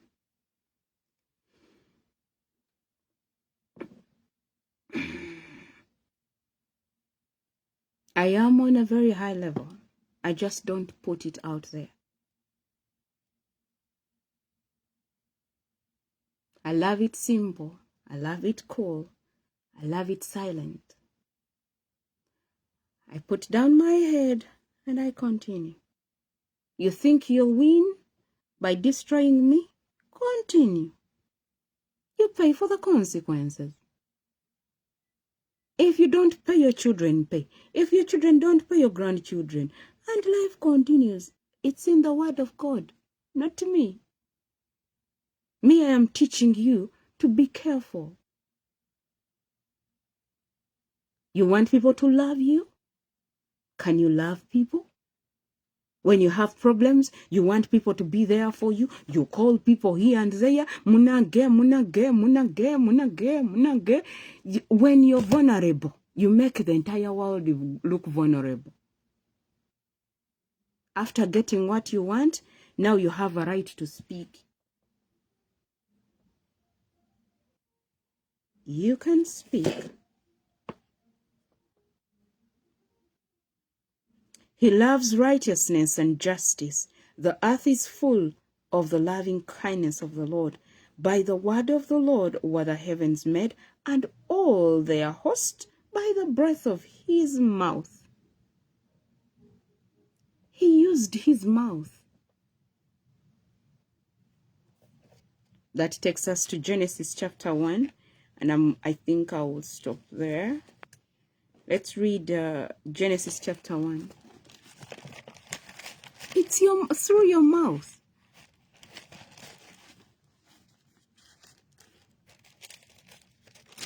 Genesis chapter 1. In the beginning, God, Elohim, created by forming from nothing the heavens and the earth. The earth was formless and void, or a waste and emptiness, and darkness was upon the face of the deep, in brackets primeval ocean, that covered the unformed earth. The Spirit of God was moving, hovering, brooding over the face of the waters. And God said, "Let there be light," and there was light. God saw that the light was good, in brackets, pleasing, useful, and he affirmed and sustained it. And God separated the light, distinguishing it from the darkness. When something is good, you are good. But if you allow the devil to use you, your goodness leaves. You become poison. When I use my language of environmental impact assessors and auditors, we assess the environment before the project starts. And we give you mitigation measures according to your project description. Which measures you're supposed to implement. Because we will come back after a year to audit. And if we find you non-compliant, NEMA will take away the certificate of operation. It's the same thing with God. He gave Adam work. The Bible says he used to come in the cool of the day to check on Adam and the creation. And one fateful day, Adam did his own things. He disobeyed a directive order, gave the power to the woman, yet he was in charge of the woman. As a leader, you don't just ditch your power. They call it ditching. Yes, ditch. You don't just throw your power anyhow. Because if you lead the wrong way, the team is in trouble. And you don't know how to cover up the mess. As a leader, you should be in position to cover up the mess. When the team fails, as a team leader, you take the penalty as a team.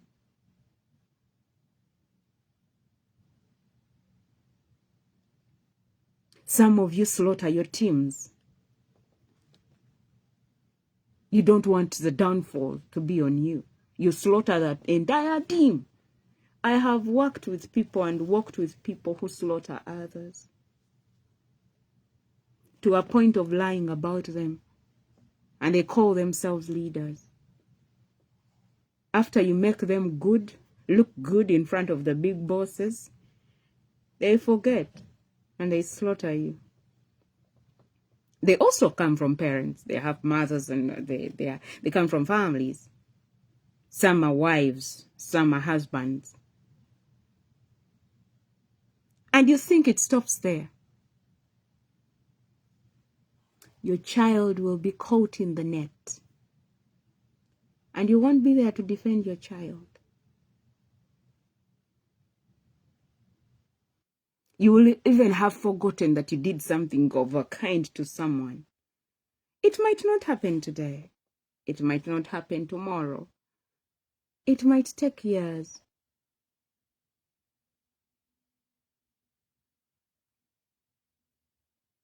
No, I'm not cursing. You need to understand. It is in the Bible, Genesis 12. Let me read it for you as I conclude.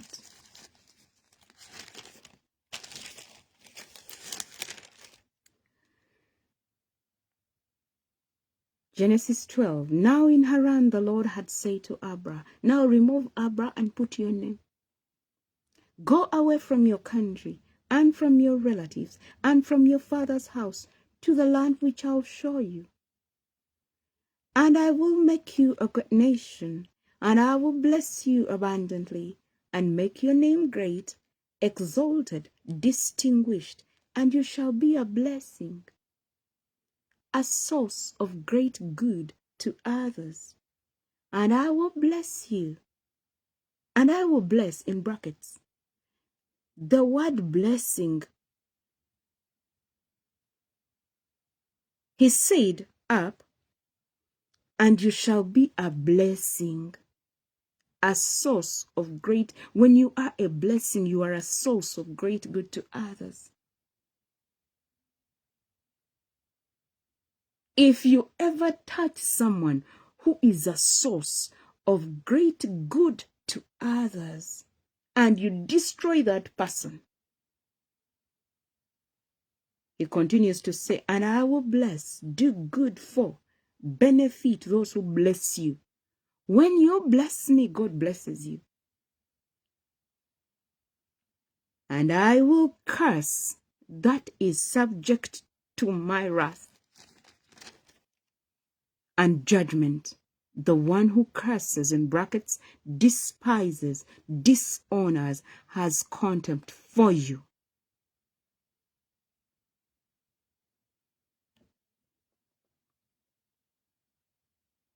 So if I met you in life, instead of blessing me, you disrespected me because you don't know how to apologize. You don't know how to forgive. And you open your mouth the way you want. And if God sent me to your place, because I don't just enter people's homes, the homes I just go in anyhow, those are my relatives. And away from Uganda, you've got to ask for permission. If they don't grant it, please don't bring your legs. Back at home, I would just wake up, go see my relatives. They would always open the doors and I enter. And it was always happiness. When the old people started dying, the devil entered houses. There is no family where I am their relative I've ever gone and they closed the door on me. No family. No family. Those who are related to me. But when people started getting money, when I left Uganda, the devil, I think, entered people's hearts.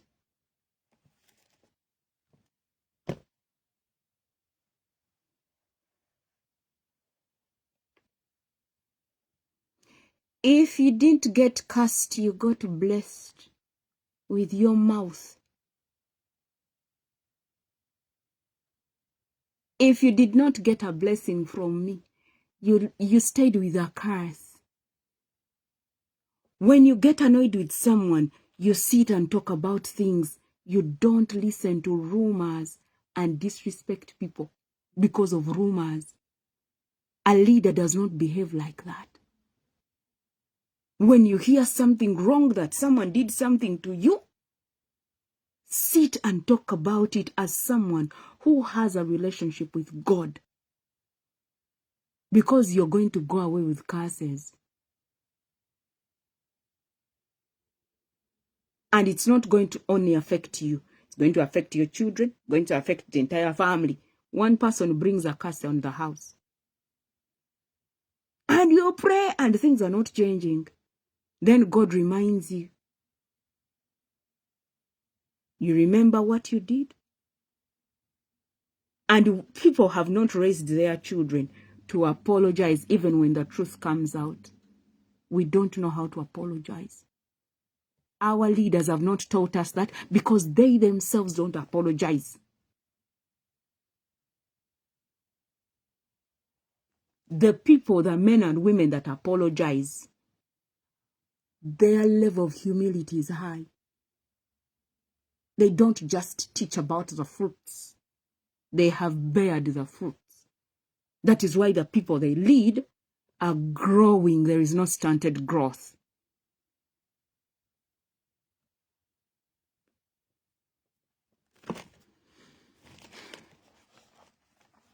Hebrews.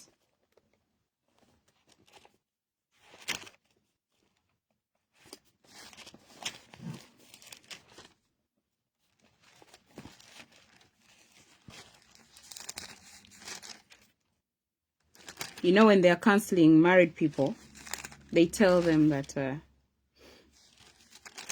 when your husband goes high, as a wife, come down. Husbands, when your wife goes high, as a husband, come down. Because when you're both high, no one quenches the fire. It will just continue to burn. So if none of you knows how to apologize, and you call yourselves leaders, I pity the teams you lead.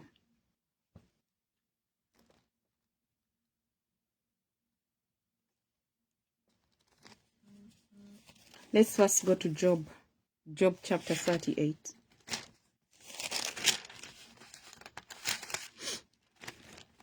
The problem we have, there is no practicability. We teach people things without practicals. We get far-fetched things. We go there, sit, read people's books, and we teach the teachings. You bring teachings that are already there. And the person who wrote the book also copied it from somewhere. And we live a life of copy and paste, copy and paste.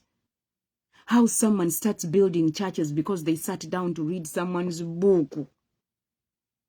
Who said that is how the growth happens? I'm like, where was it written in the Bible that is how you start churches?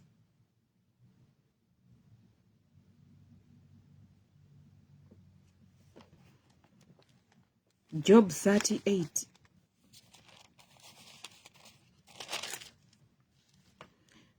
Then the Lord answered Job out of the whirlwind, disaster, and said, who is this that darkens counsel, questioning my authority and wisdom, by words without knowledge? No guard up your lions like a man, and I will ask you, and you instruct me. Where were you when I laid the foundation of the earth? Tell me, if you know and have understanding. Who determined the measurements of the earth, if you know? Or who stretched the measuring line on it? On what were its foundations fastened? Or who laid its cornerstone? Some of your leaders make you look like they have the final answer. They don't have the final answer. God has the final say. God has the final say. Some of you are at work and your bosses make you look like they have every authority over you. They don't. The only power he has or she has is to report you. And if they don't give you an opportunity to explain yourself, they listen to the other person, they fire you. That is the only power they have. To use hearsays to fire you. And they think they've done great.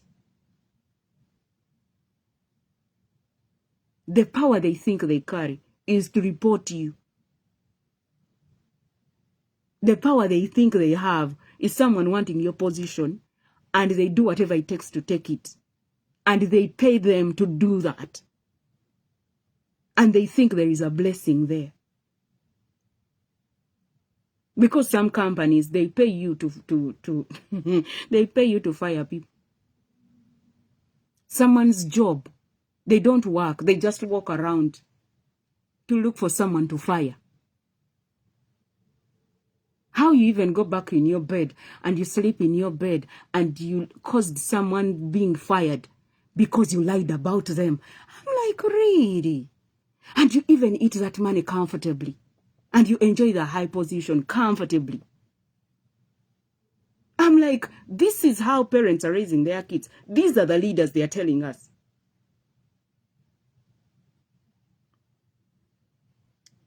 The Lord is answering Job. Job was going through a hard time. We tend to cry, Banage poverty. We are going through a hard time. Banage. What Job went through, you have not yet seen it. The man lost everything.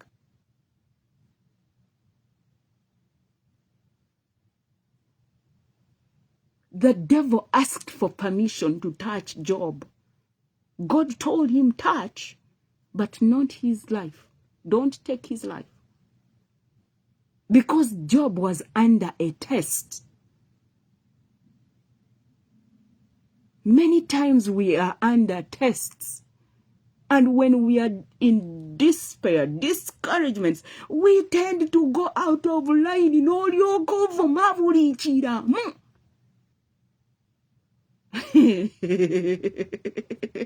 That took me back to 2020 when everyone was saying all the rubbish they wanted about me.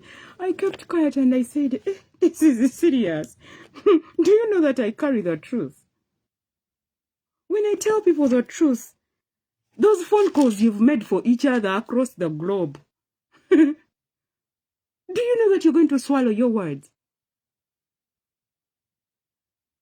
Do you know that you're going to swallow your words? This business of listening to rumors. And you were a leader. I said, you, my friend, do you know that I carry evidence? I can unleash it on social media. What are you going to tell people? But because I don't walk the same footsteps like you,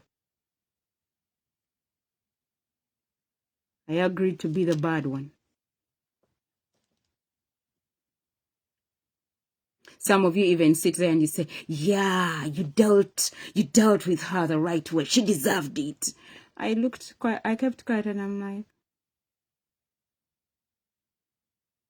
you're the leader. You're the intercessor. You're the watchman. You're the pastor. You're the Sunday school teacher. You're the apostle. You are everything, everywhere.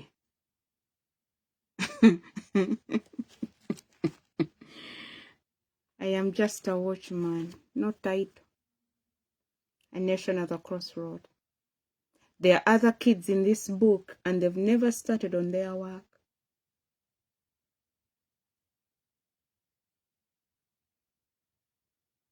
Whatever is in this book, Uganda, you've been hit in a special way. You've been hit in a special way.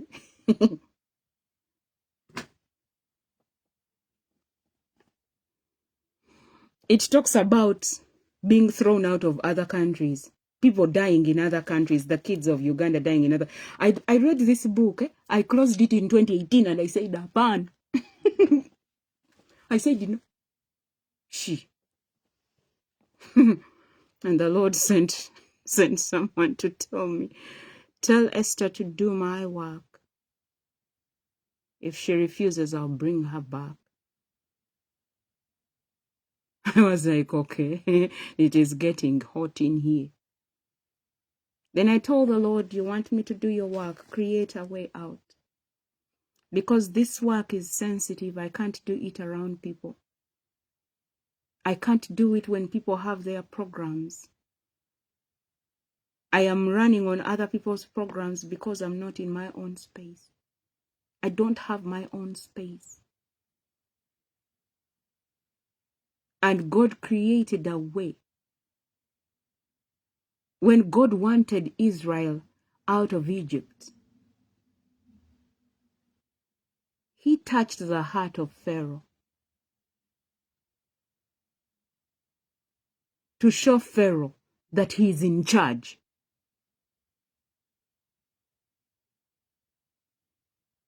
The Bible says when we delight in the Lord, He gives us the desires of our hearts. I asked God for a way out, and He created an avenue. by the management of the building, giving an ultimatum for my leaving. And I left. But I was prepared to leave. I did not just go out.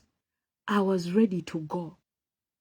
Because what brought me to the US was nothing else but to watch over Uganda. I did not come here but to build a house for my father.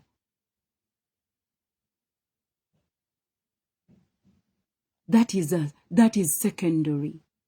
My primary was to watch over. If I refuse, my parents will die, my siblings, my family members, one by one makes a bundle. Last year, my dad, his two brothers, a husband to one of my aunties, strokes became the food. I had to cry out to the Lord and pray. And the Lord told me, Esther, stop feeling sorry for yourself. Do my work. And God spared my dad, his two brothers, and the husband to his wife.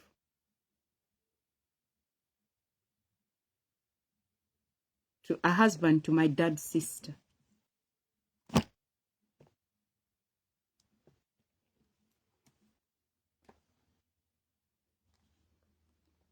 I would send prayers praying. I leave them on WhatsApp groups.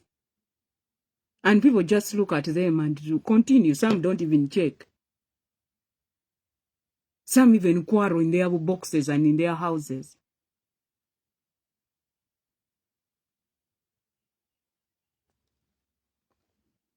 Because God has the power.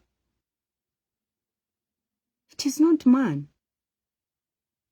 Your auntie has no power. Your uncle has no power. The power they have is to tell you, get out of my house, don't come back here. Don't send me those messages in your box. Don't call me again. The power they have is to block you on their phone, on their mobile phone. But they don't have the power over your breath.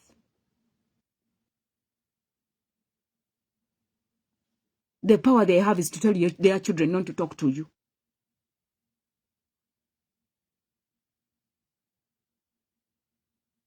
That is the power they carry. But they don't carry the power of you breathing. Your pastor has the power to throw you off a WhatsApp group. His wife has the power to say, don't come back here. And they said, don't come back to the church. You guys have power. R.I.P. Because you are the leader. How you throw out someone out of church? You guys have power. Yay! You throw out someone out of a prayer altar. You guys have power. Hey, how far? How far? And you call that domination? It is interesting. Job 38 verses. The Lord answered. There was something going on in chapter 37. Let me read very fast. I'm going to cruise through. Indeed, at his thundering, my heart trembles and leaps out of its place. Listen carefully to the thunder of his voice and the rumbling that goes out of his mouth. He lets it loose under the whole heaven, and his lightning to the ends of the earth. After it, his voice roars. He thunders with the voice of his majesty, and he does not restrain his lightning against his adversaries. When his voice is heard, God thunders marvelously with his voice. He does great things which we cannot comprehend, for he says to the snow, fall on the earth, and he speaks to the showers, to the downpour of his mighty rains. Be strong. God seals, brings to a steady still, stops by severe weather the hand of every man, that all men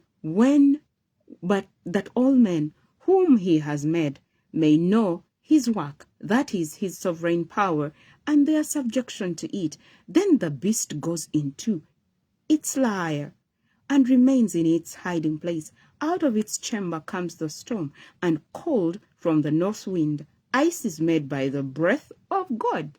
And the expanse of the waters is frozen. He loads the thick cloud with moisture. He disperses the cloud of his lightning.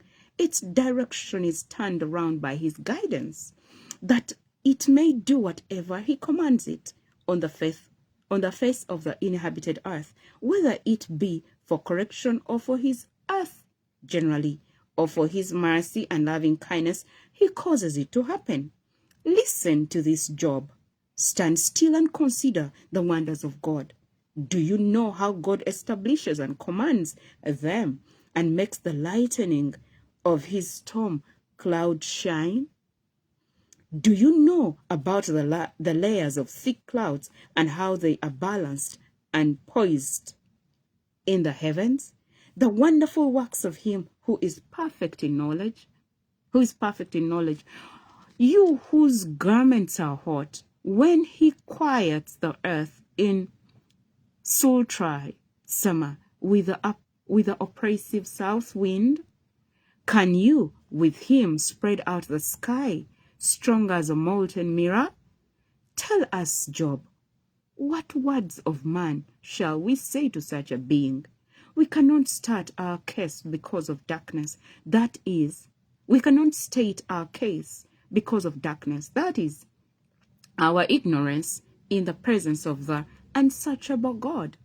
So shall it be told him that I wish to speak?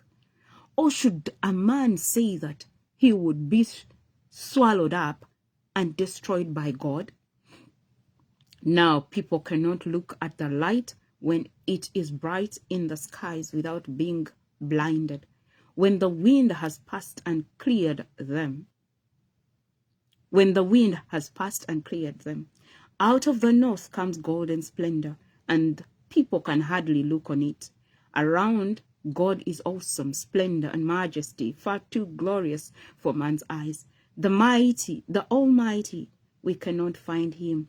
He is exalted in power, and he will not do violence to, nor disregard justice and abandon righteousness.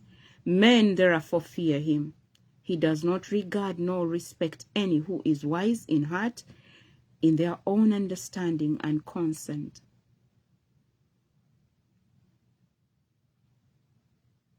This is showing you how great God is, how much power God has.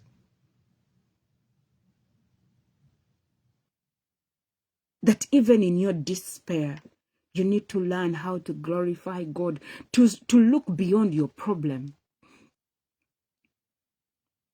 The challenges I've gone through in life have helped me to see beyond the problems. I got a call before I came online. I got a report from the doctor. Ayogedde luzungu tombuuza byayogedde kubanga mbimulekedde sibitegedde. Nga results ezimu zaakomyewo nga bagamba ziri positive. Naye n'agamba nti no, it is nothing to worry about. Ayogedde oluzungu olubadde lungi ne ngimulekera. Ne mugamba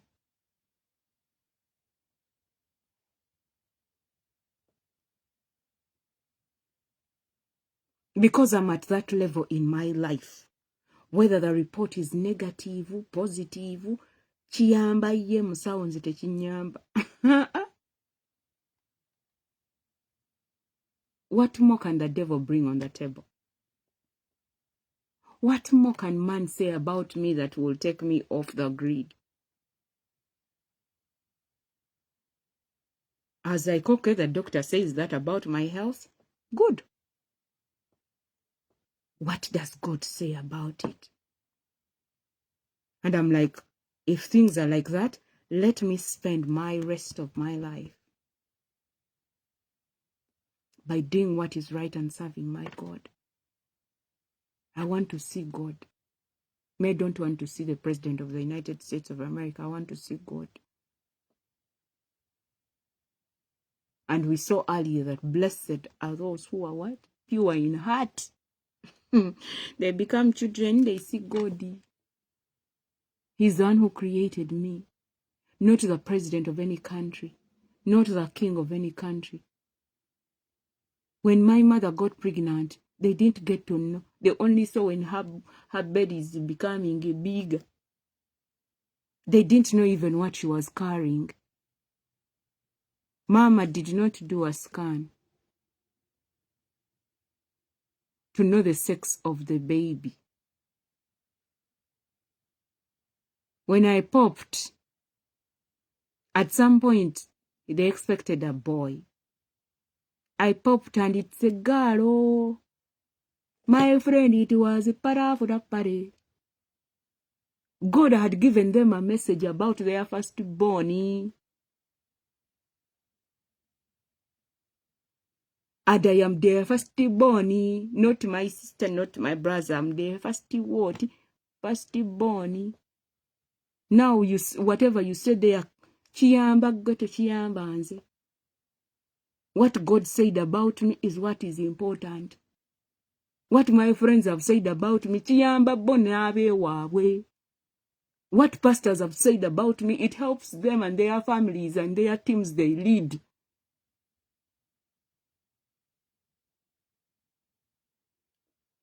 Don't yet faith brings the food to the table, you eat it. The mouth is for what? But don't forget, there is a tongue inside, and it has power.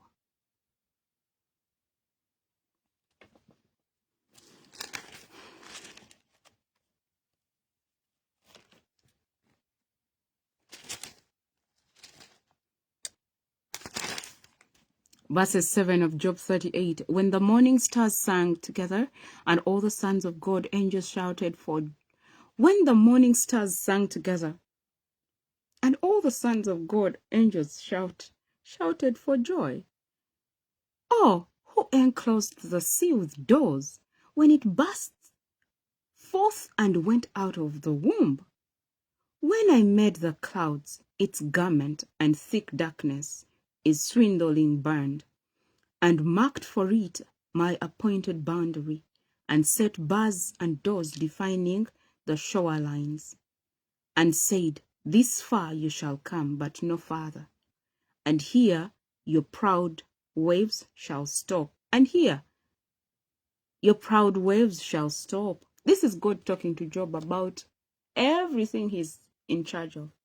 Verses 12, since your days began, have you ever commanded the morning and caused the dawn to know its place, so that light may take hold of the corners of the earth and shake the wickedness out of it? The earth is changed like clay, into which a seal is pressed, and the things of the earth stand out like a malt-colored garment.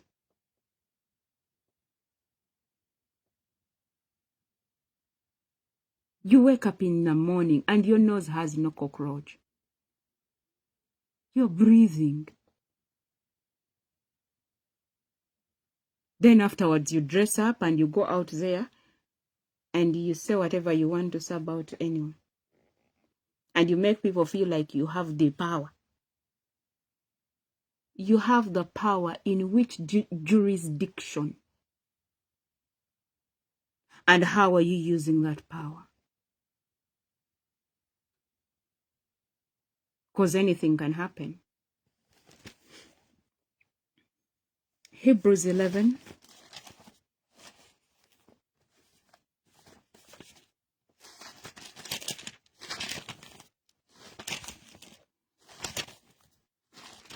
To the critics out there, thank you for critiquing. You make my day. But if you feel I'm not teaching the way you want, you can sit in your camera and teach the way it should be. That's how it works. You don't disrespect people, because you'll eat every word. God will sort you out.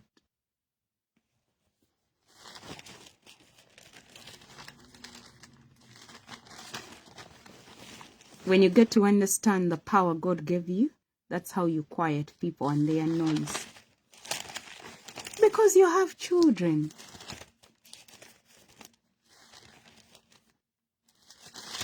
Hebrews 11. Every word you release about anyone's child, the fruits will be enjoyed in your house in a special way. Hebrews 11. Now faith is the assurance, title deed, confirmation of things hoped for, divinely guaranteed, and the evidence of things not seen, the conviction of their reality. Faith comprehends as fact what cannot be experienced by the physical sense. For by this kind of faith, the men of old gained divine approval.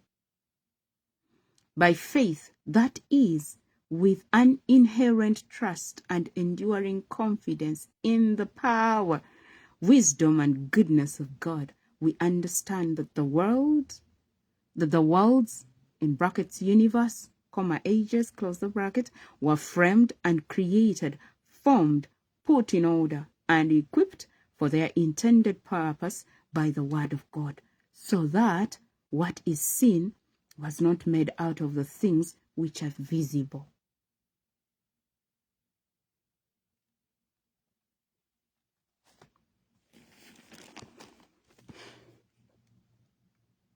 Second Peter chapter 3, and we close. Hope you are enjoying the results of your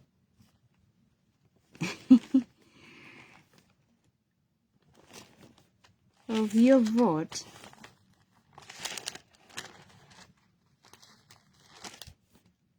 I am just a watchman. I am just doing my part.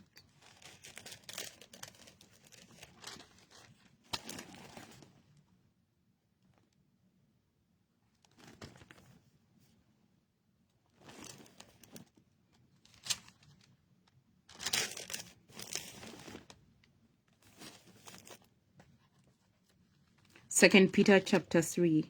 Beloved, I am now writing you this second letter. In this, as in the first one, I am stirring up your untainted mind to remind you that you should remember and the words spoken in the past about the future by the holy prophets, and the commandment of the Lord and Savior given by your apostles, his personally chosen representatives. First of all, know without any doubt that mockers excuse me.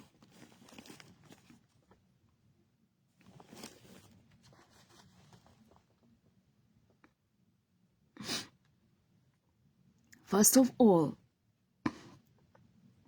know without any doubt that mockers will come in the last days with their mocking, following after their own human desires, and saying, where is the promise of his coming? What has become of it? For ever since the fathers fell asleep in death, all things have continued exactly as they did from the beginning to creation.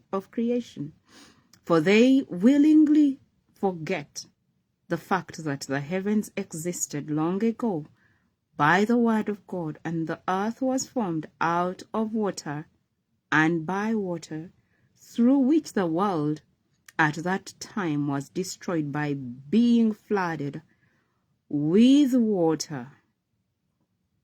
But by his word, the present heavens and earth are being reserved for fire, being kept for the day of judgment and the destruction of the ungodly people. Nevertheless, do not let this one fact escape your notice, beloved, that with the Lord 1 day is like 1,000 years, and 1,000 years is like 1 day.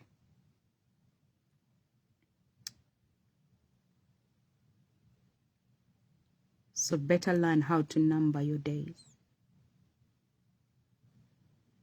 Let me read that verse 8 and I will conclude. Nevertheless, do not let this one fact escape your notice, beloved, that with the Lord, one day is like 1,000 years, and 1,000 years is like one day. Psalms 90, and I close.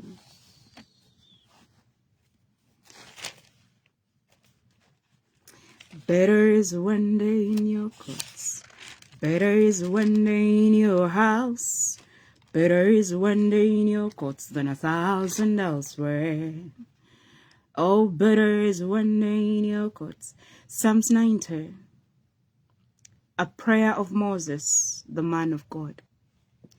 Lord, you have been our dwelling place. So let us read the prayer. Let's pray together. And I leave.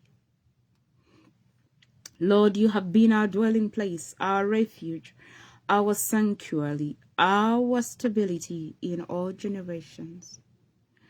Before the mountains were born, or before you had given birth to the earth and the world, even from everlasting to everlasting, you are the eternal God. You turn man back to dust, and you say, return to the earth, O children of mortal men. For 1,000 years in your sight are like yesterday when it is past, or as a watch in the night. You have swept them away like a flood. They fall asleep, forgotten as soon as they are gone. In the morning they are like grass which grows anew. In the morning it flourishes and springs up. In the evening it wilts and withers away. For we have been consumed by your anger, and by your wrath we have been terrified. You have placed our wickedness before you, our secret sins which we tried to conceal. You have placed in the revealing light of your presence, for all our days pass away in your wrath. We have finished our years like a whispered sigh. The days of our life are 70 years, or even, if because of strength, 80 years. Yet their pride in additional years is only labor and sorrow. It is soon gone and will fly away. Who understands the power of your anger? Who connects this brevity of life among us with your judgment of sin and your wrath?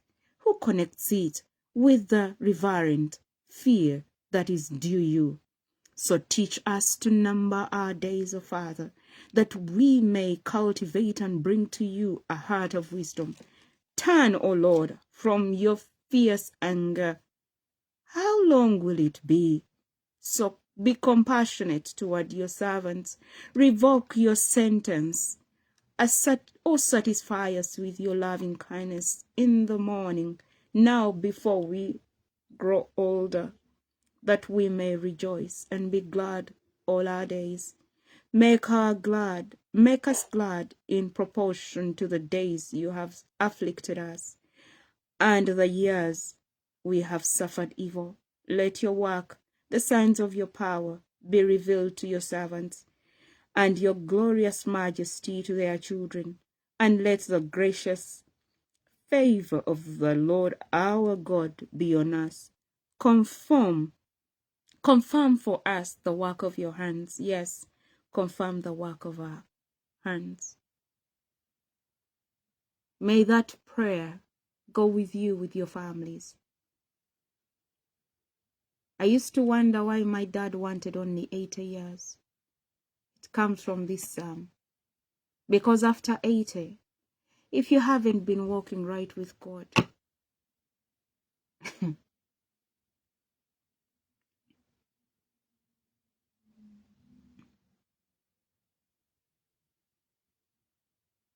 when you read verses 10, it's very hurting. It says, the days of our life are 70 years. Or even, if because of strength, 80 years. By 80, someone is tired. You're either tired because of the decisions you made in life, giving birth to many children, with many women, By the time you're 80, I see men who are 80 and have a lot of children from different women. I touch my head and I'm like, hey, the women, because of the decisions that they've made that don't glorify God, they see their kids wasting and they're like, no, I want to rest. By the time someone is 86, some of them, their mind is out. Whatever they are saying is uncoordinated. And their kids are just now carrying them like a baby. They are babies. One time Daddy said, because after 80, you're like a problem to people. I didn't understand then. Now I understand. Because your kids also have a life. That's why you hear people saying, sure, I sit there and I look after my mother. For what? If it was not your mother, we wouldn't know you. Because either you have a poor relationship with your mama, you were not loved young, you can't love your mama. Unless your mother sacrificed her career for you. That's the only time you can share the little you have with your mother. I pray, parents, you do what is right, because it's going to come and bite you when you are 60, 70, 80, 90, getting to 100.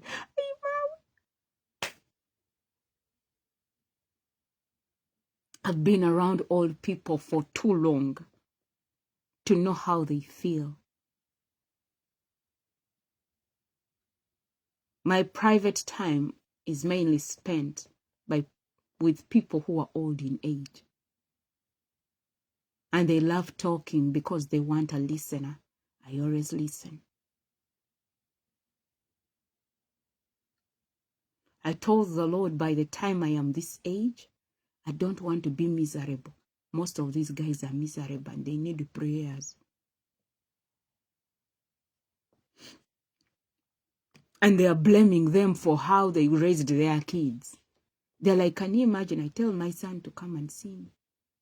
And says, gives all the excuses. I hear, mommy, now the children, as if me, I didn't try. I look at them and I'm like, That is why when I was home, I spent my time visiting my grandmother. Because I didn't want her to feel lonely. My big cousin told me one time that, Esther, can I make you laugh? I said, what? We were on phone and Jaja was there. We did a video call in 2022. And she's like, can you imagine?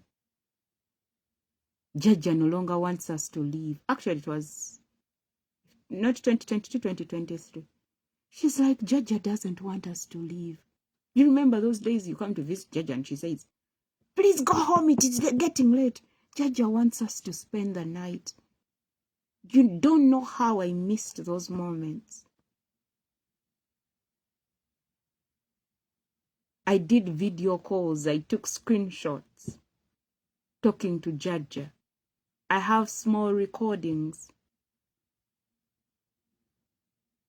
I hear my Jaja call my name. They ask her, do you understand who that is? And she said, yeah. They said, who is that? She said, Nnakimera.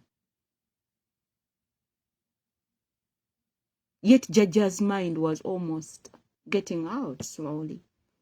Because she was above. I told people Jaja is not 90. She gave birth at 35.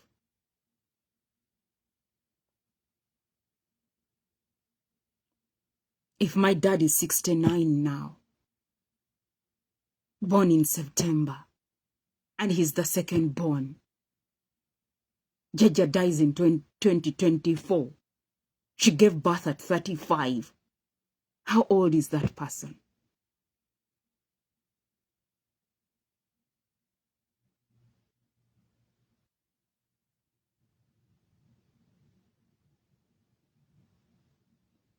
$35 plus 69. You get what if Jaja was still here?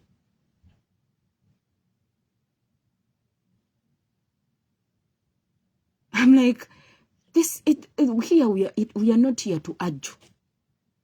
I spent a lot of time with Jaja. I am the type who just visits people because I care. They raised me to care about others the way I want to be cared for. She took care of my dad, breastfed him with his siblings. She did not pay my dad's school fees. But Jaja took care of the other kids. She used to do small businesses. She was an entrepreneur. To take her kids through school. And not only her kids, even the kids in the village. My grandmother left a beautiful story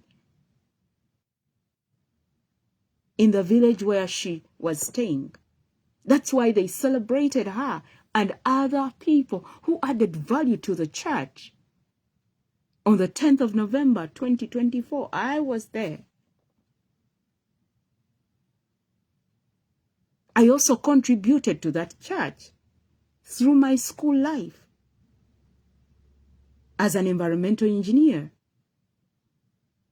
an impact assessor and auditor. We got the project when they wanted to build a new church, new toilets, work on or improve on their, it was a clinic, now I think it's a health center, improve on the school, the entire place. I was part of those who went to work and I was sent back in the field alone. I didn't know. 2009 and 2024, how many years are those? Many years later, I would stand in the church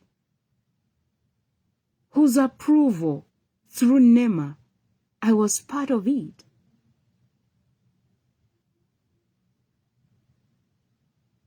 Because NEMA gives approval for projects to be implemented and maintained for the safety of the community. Because a community needs a church. A building where the church, me and you, go and sit comfortably and be protected from the calamities.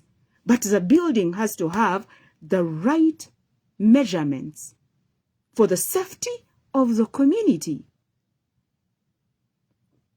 The government has to give you approval because every district has a planner. They make plans for the district. And when you're going to build your house, you're supposed to go to the district and they approve your plans. It's done everywhere around the world. It's not corruption. But how can I convince someone whose brains stopped in senior 4, senior 3, nasalawo agenda atunda obuviiri anti akaviiri, you know. Nagende ekata abeere mu magye gekata oba baba basindika mmere. Nange simanyi.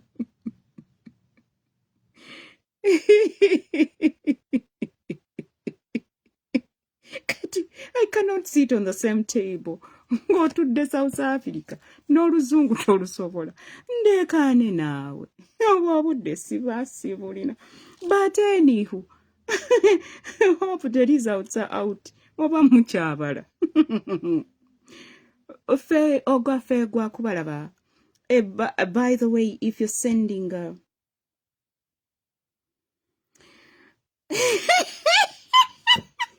I'm sorry.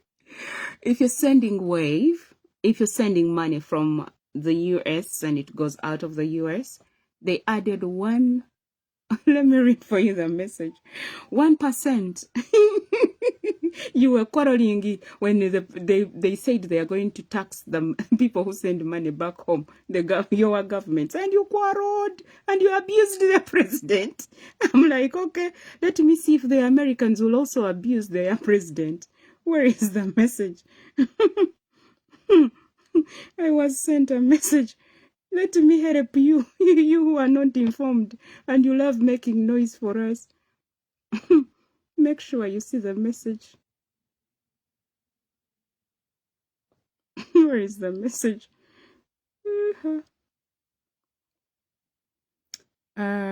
Is it a message or they sent me an email? It's an email. They increased 1%. You're in trouble. Agenda kubakonya mpaka Yesu lwalidde.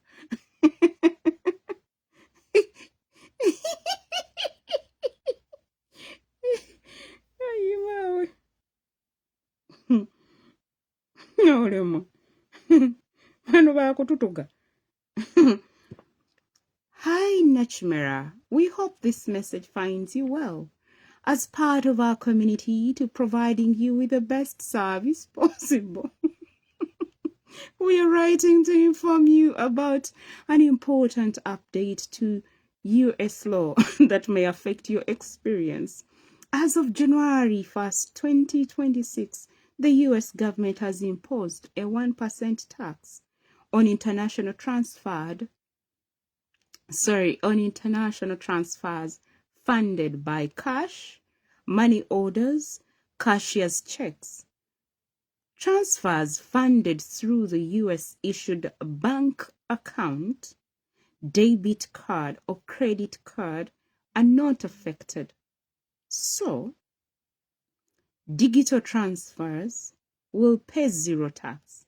Please note that this update is part of our ongoing efforts to enhance our services and ensure your continued satisfaction. If you have any questions or need further assistance, please do not hesitate to contact our support team. Thank you for your attention to this important update. It came in 2 days ago. Let me wait and hear the Ugandans and other immigrants quarreling and abusing their president.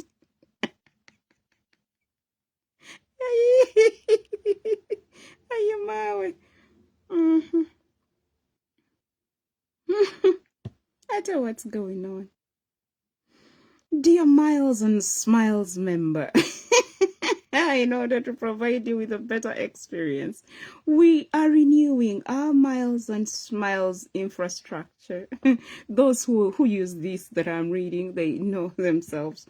As part of these works, access to Miles and Smiles membership accounts will be unavailable from January the 23rd at 9 p.m.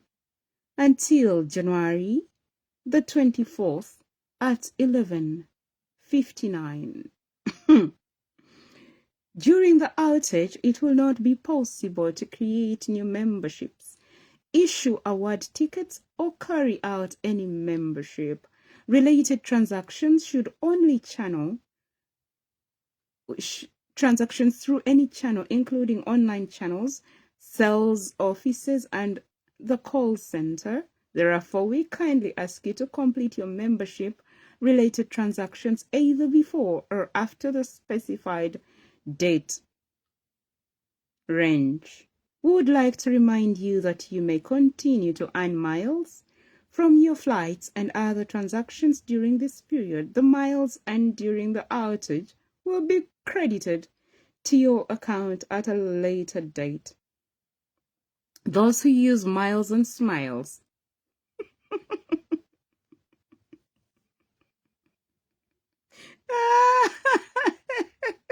those who have understood. So please don't travel between 23rd and 24th. Hold on.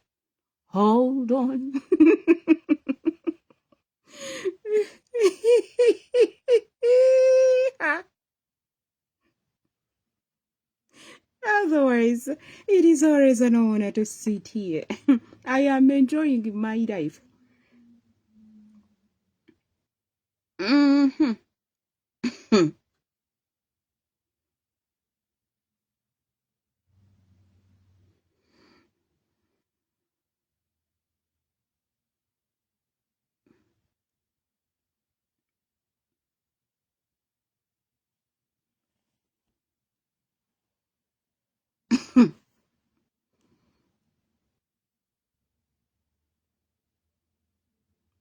Teach your children what is right, because you're saving for your future years, so that by the time you rest, you're happy.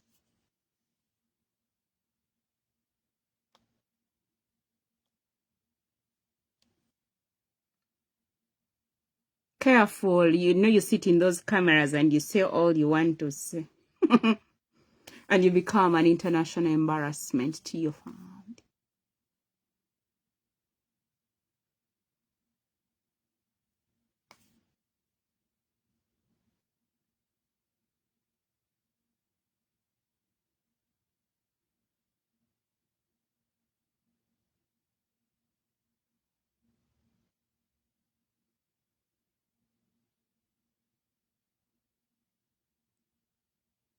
Nizeko achayinza olabika, Yesu omulanyi w'entalo achayinza olabika, achayinza olabika, Yesu omulanyi w'entalo achayinza olabika.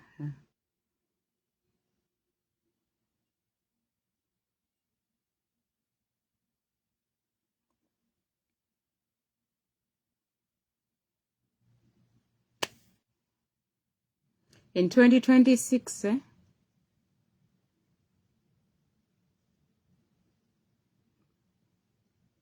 I'm not lowering the bar for anyone.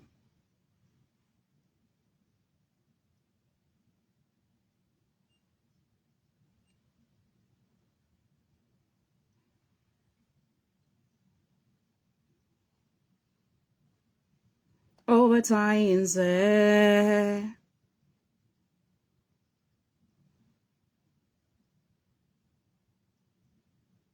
you want to rush? I move and you go.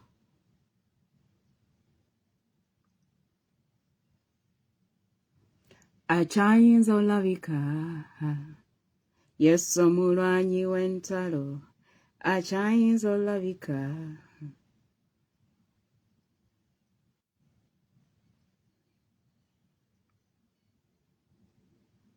I am running my own race.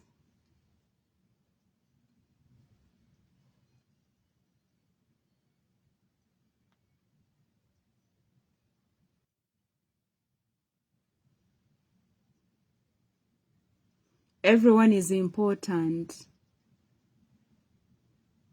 Whether you support me or not, that's up to you. Whether I support you or not, it's up to me, right?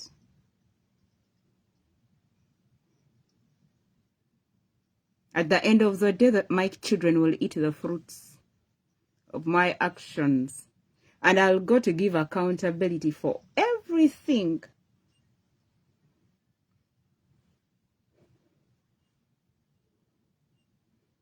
Achayinza olabika. Let us meet on the streets of Kampala. Achayinza olabika. And when we meet, please don't use your camera. I love my privacy.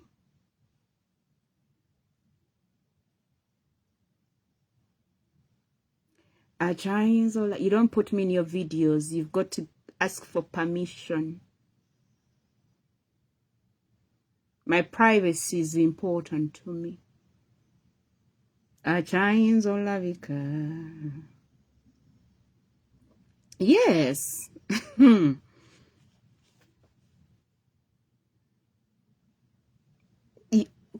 can call it pride. You're free. At the end of the day, it's my life.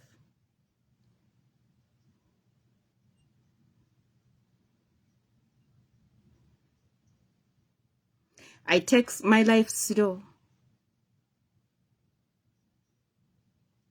because I'm important to my father and mother, my husband. My grandmothers died. They did their part. I did my part with them.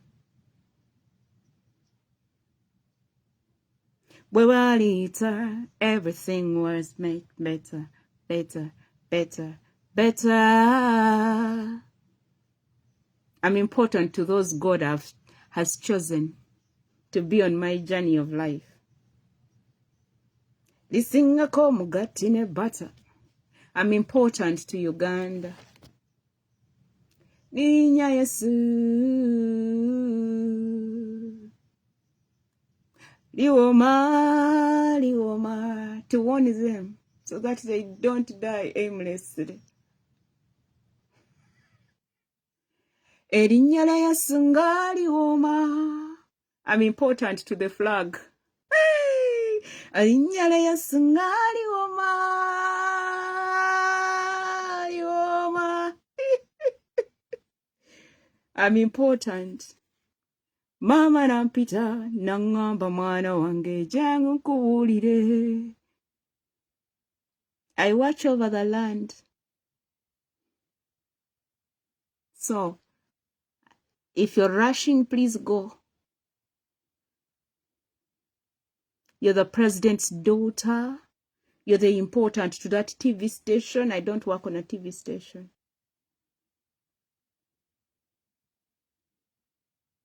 But you're important because you have children. And I want you to stay alive. Because your friends will not take care of your children.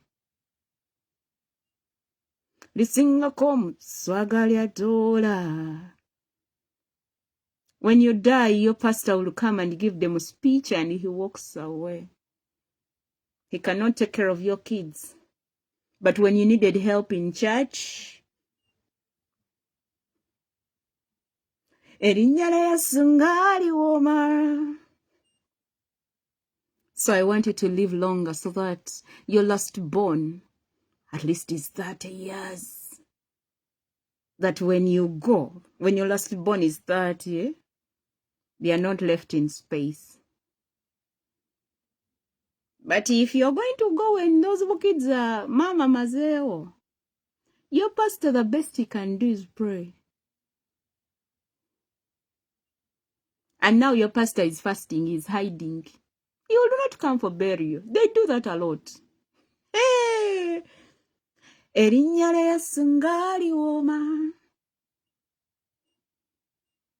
Your pastor, on behalf of the church, they'll bring 1 million. And bury you.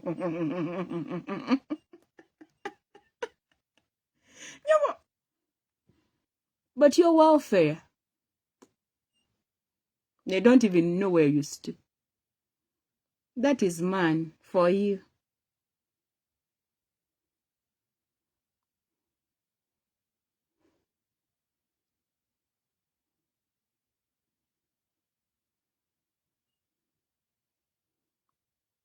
When you take long without coming to church, then they say, Esther Solomone, where have you been?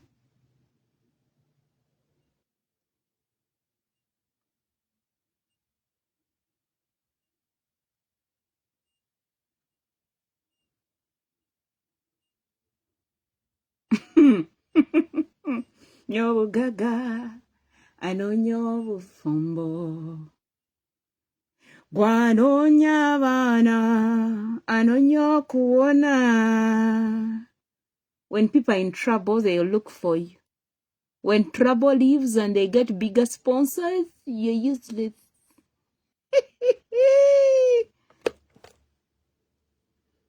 So I want you to put your trust in God. Agnonyo kuona. I sit in a taxi and I keep quiet and I go wherever I am going.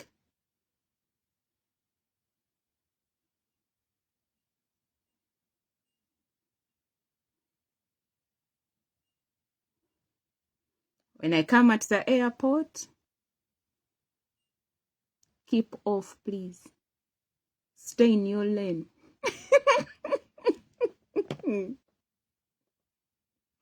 Yes, there is a boundary. I want my privacy. I want my peace.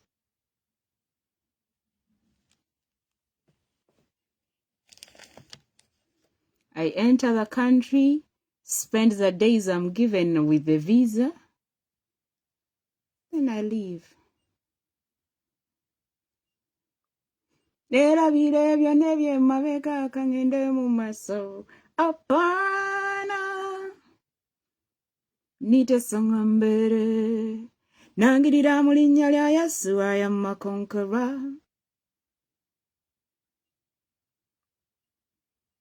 Mutuuse ewa mu kubala obululu obudde bwazibye ssaawa nnyeza ekiro. Namunage waliwo abantu. Isaiah 62 tetuva ku kisenge. Gayamba namulabye nga simulula. Namulabye nga yawona.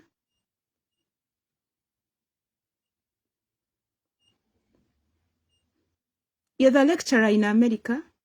I salute you. Nitasonga mbele hapana. You work with the federal government? Kagende mu maaso hapana. You're the nurse. I want you to get to the level of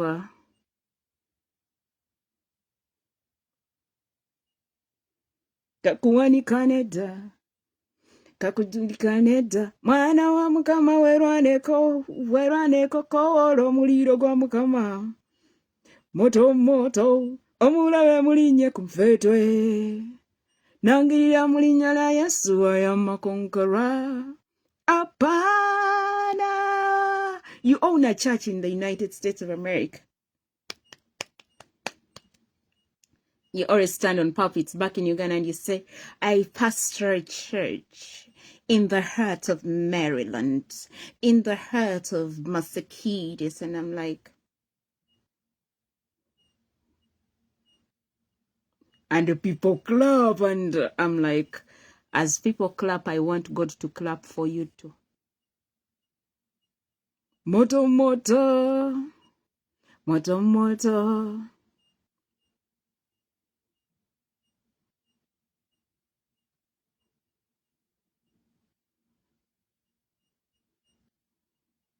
They're the type who arranges people's marriages abroad because of documents.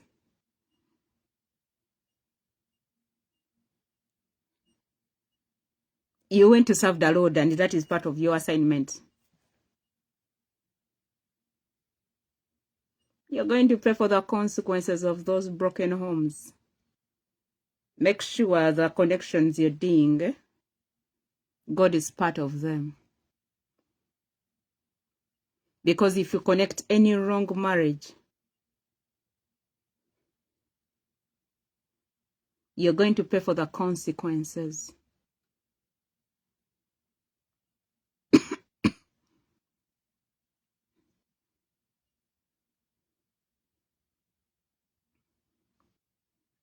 And when people are fighting, they'll say it is you. Sitarudi nyuma. When it comes to your child, you get them the love of their lives. When it comes to other people's kids, you choose for them spouses. Pastors, careful. May the Lord bless you. May the Lord's face shine upon you. May the Lord intervene in your situation. Don't forget, God does not eat debts He did not authorize you to get. I'll see you tomorrow morning. Uganda, all the best. Hope you love the results that you'll get. You're planning on striking just in case it's not in your favor. Careful.